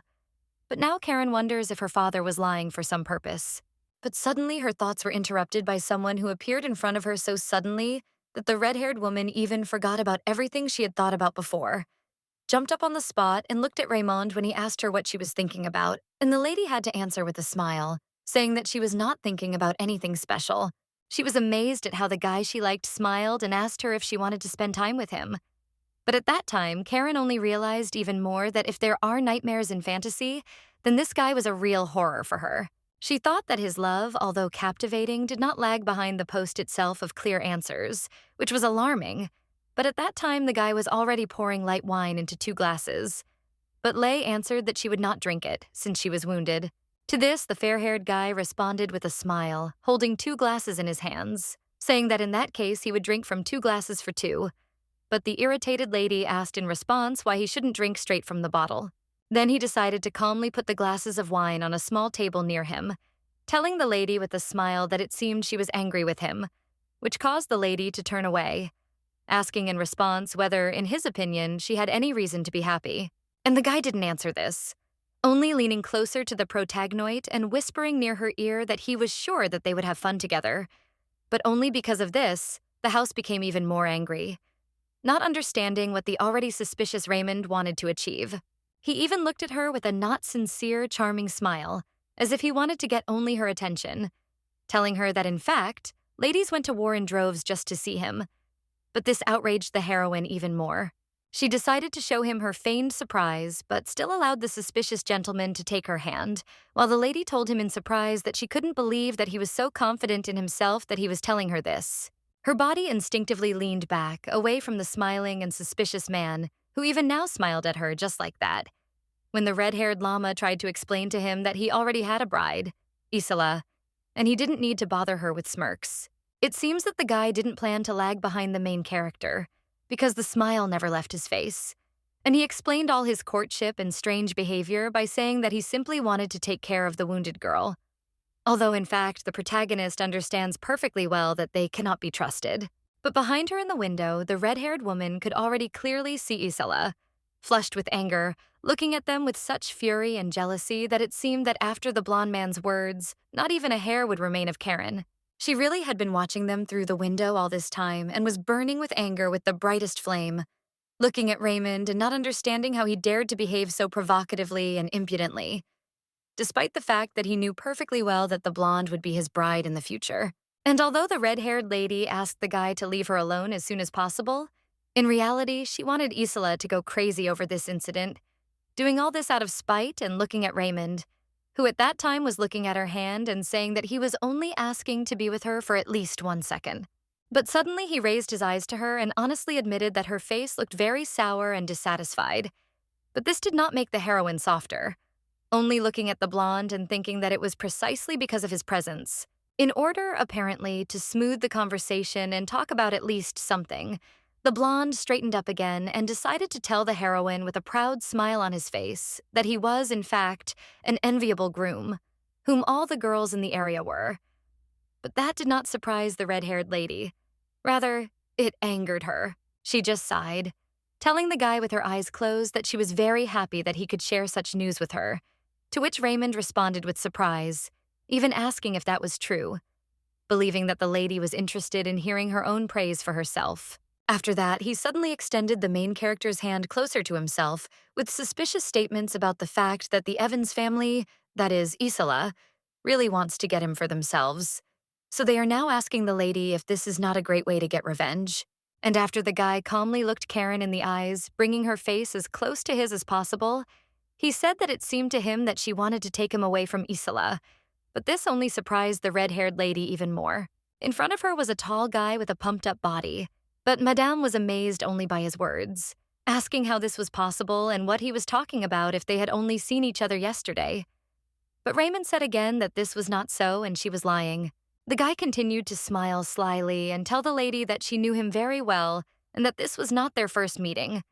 which is why the protagonist's excitement grew more and more, and the strange, unclear words of the self-confident guy frightened her. Even her hand was shaking, and she didn't want to hold the guy's hand, but he didn't allow her to remove her palm, which is why the lady could only ask him what he meant, and in fact it couldn't be. Because according to the plot, this is their first meeting, and at first she knows him as a national hero, which she told him. Closing her eyes, the red-haired llama remembered asking him about something a couple of times in her past lives. But now the guy in front of her was smiling and claiming that the lady knew him as more than just a hero, which sounded even more suspicious. And she, realizing that it couldn't be that Raymond remembered her in past lives, decided to pretend to talk to him about romance, raising her head to him and asking if he thought she was seducing him, while also trying to talk about something else. Madame continued to think that he didn't remember her and to convince herself of this. But the guy with golden hair in front of her only looked away and began his conversation by saying that he remembered that yesterday Karen called him by name. He's referring to the exact moment when the lady was stabbed in the stomach in a dark alley, causing her to fall to the ground and start screaming his name in panic for Raymond to save her. Because now the guy says he's sure the idea of taking him away from Isila had crossed her mind. And after that, the woman with ruby hair lowered her head so that the blonde man could not see her emotions and sighed as if she was tired or thinking about something. But in fact, she was buying herself time to think about what to do next. In fact, her eyes darkened in the darkness and she herself began to smile slyly, thinking about the fact that she had encountered such situations before, and therefore this was not surprising to her, because it seemed that she already knew what to do to get out of it. Because of this, she decided to raise her head, portraying sadness and regret on her face and feigningly telling the blonde that, of course, the thought had occurred to her to win him back from Isila. But now she realized that the blonde also loved him very much. She even pretended to tell him that he was so famous that she couldn't pass by him. But when she looked at the view from the balcony, she clearly felt Raymond's strange gaze on her, as if he suspected something. He decided to immediately take steps towards her and say that he noticed her immediately despite everything. But the lady with the long train of her dress walked away from him at the same speed, saying in response that he, therefore, had excellent eyesight. His green eyes looked only at the main character, and it seemed that the guy did not talk about Karen at all, although he wanted to be near her, because now he said with a smile that everyone admired him, as if this was the most important thing that the protagonist should know about him. His hand again reached out to the frightened lady with the intention of touching her, while he himself continued to speak. But everyone admires him, but not she,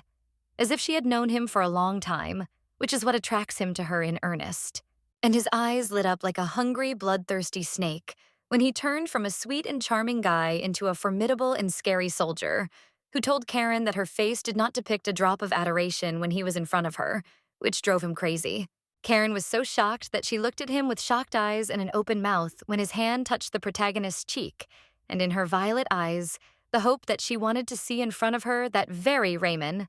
a heroine for everyone, and not a two-faced person, seemed to fade. And when the girl was about to cry, a confused and angry priest named Dulan suddenly appeared between them,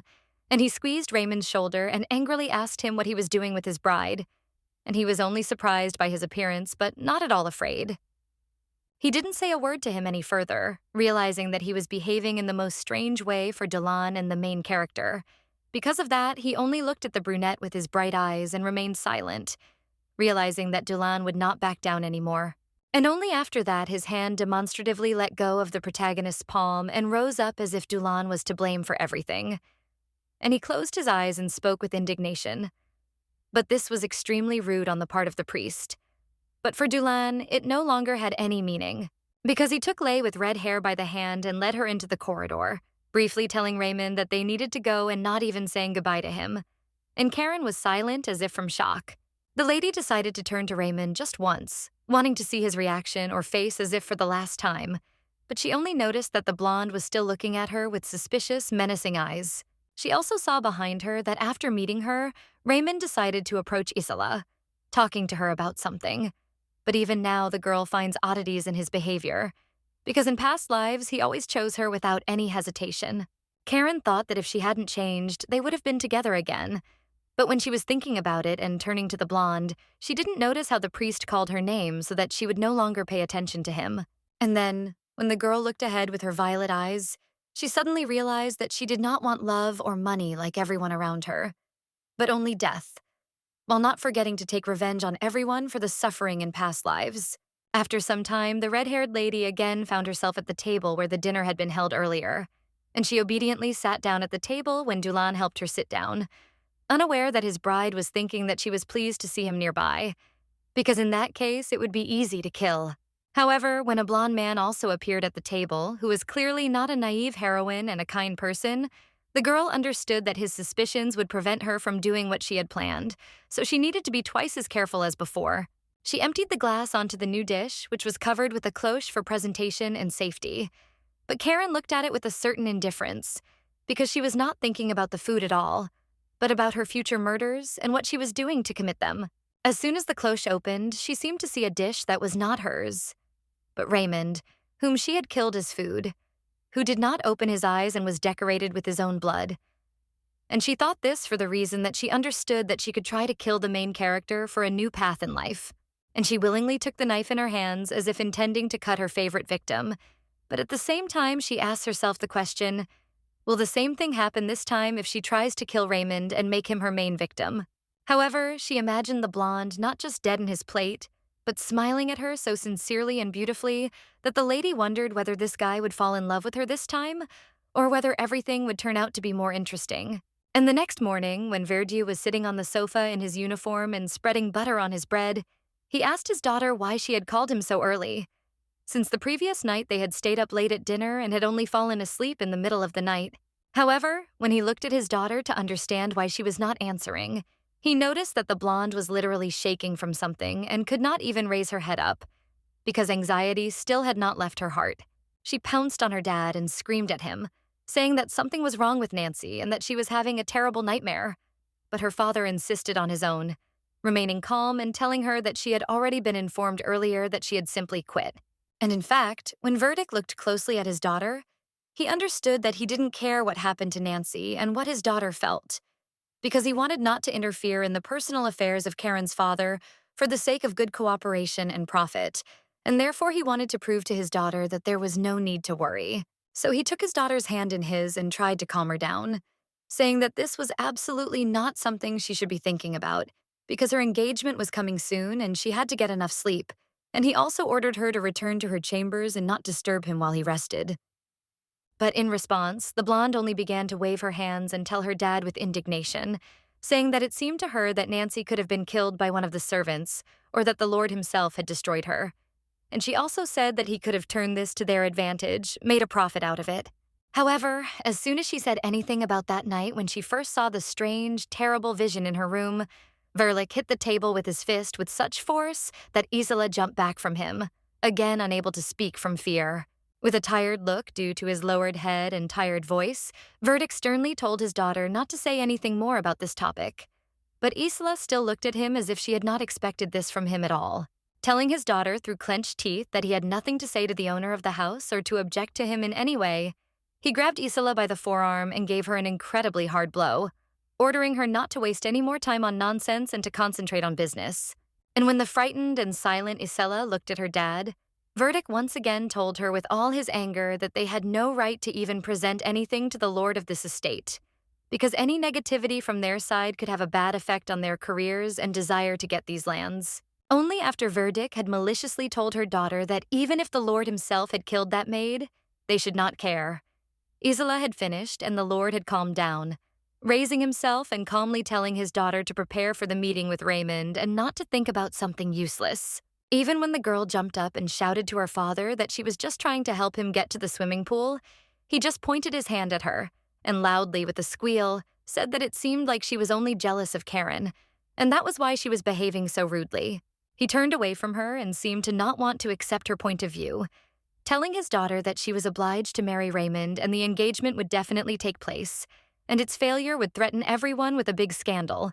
which, according to verdict, no one needed. And the girl had to just lower her eyes and quietly agree with her dad, because she realized that he wouldn't even want to listen to her opinion, and that he was only interested in the engagement and business development using his daughter's marriage. He even turned to her and said that she shouldn't jump above her head, hinting that she didn't understand anything about adult affairs and therefore didn't need to speak out. She should just do what her parents, or rather her father, said. Verdict closed his eyes and sighed wearily, explaining to his daughter that one should demonstrate knowledge when necessary. But excessive erudition are harmful, especially in his words, to such a young beauty as she. And then the heroine looked at him with complete shock, from which she could even lose the power of speech. But still words burst out of her mouth, and she asked her dad if he didn't like the fact that she was an educated girl with her own point of view. Right after that, she turned around and wanted to quickly run out of the room away from her dad, while he extended his hand to her and wanted to stop her, shouting, but he didn't mean that at all. But he still couldn't stop the blonde, because Isila ran out of the room so quickly that he wouldn't have been able to catch up with her, which is why he soon saw only the train of her dress even at the moment when he shouted her name, as if he wanted to explain something to her. But for the girl, everything had already become clear. Thus, he was left completely alone, still holding his hand raised because he seemed to be trying to stop the girl. But he continued to be in the room, thinking perfectly about how much his words had hurt his beloved daughter, to whom he himself had actually sought to give the best, not for her happiness, but for a profitable future. He just grabbed his head as if it was hurting him badly after what had happened, realizing that with the pursuit of pleasing everyone around him as much as possible, including Lord Hare, he did not notice that he had ruined his relationship with the closest person in his life. And while Verdiuk realized that for the sake of his own business, he would have to improve his relationship with his own daughter, Isila herself was already in the gray and gloomy corridor, thinking that this estate was cursed and gloomy not only because of its appearance, but because of the terrible events that were happening in it and from which she could not escape. The girl touched the gray wall and spoke angrily to herself, saying that even the doors and windows and interiors were the same, which made her incredibly angry and made her always nervous, like she was in some hospital with scary corridors. And she entered her room with blue sofas, white walls, and a miniature wardrobe near one of them, telling herself that she herself did not care about this house or its inhabitants. And she gradually walked deeper into the room. The girl touched her white dress, which looked more like a nightgown, with her thin hands and told herself that she only needed Raymond and that she should focus on him, even though she was afraid of everything she saw in this mansion. However, as soon as she even looked at herself in the mirror, she saw her tired gaze, her stress-weary face, and her sad expression, telling herself that it was all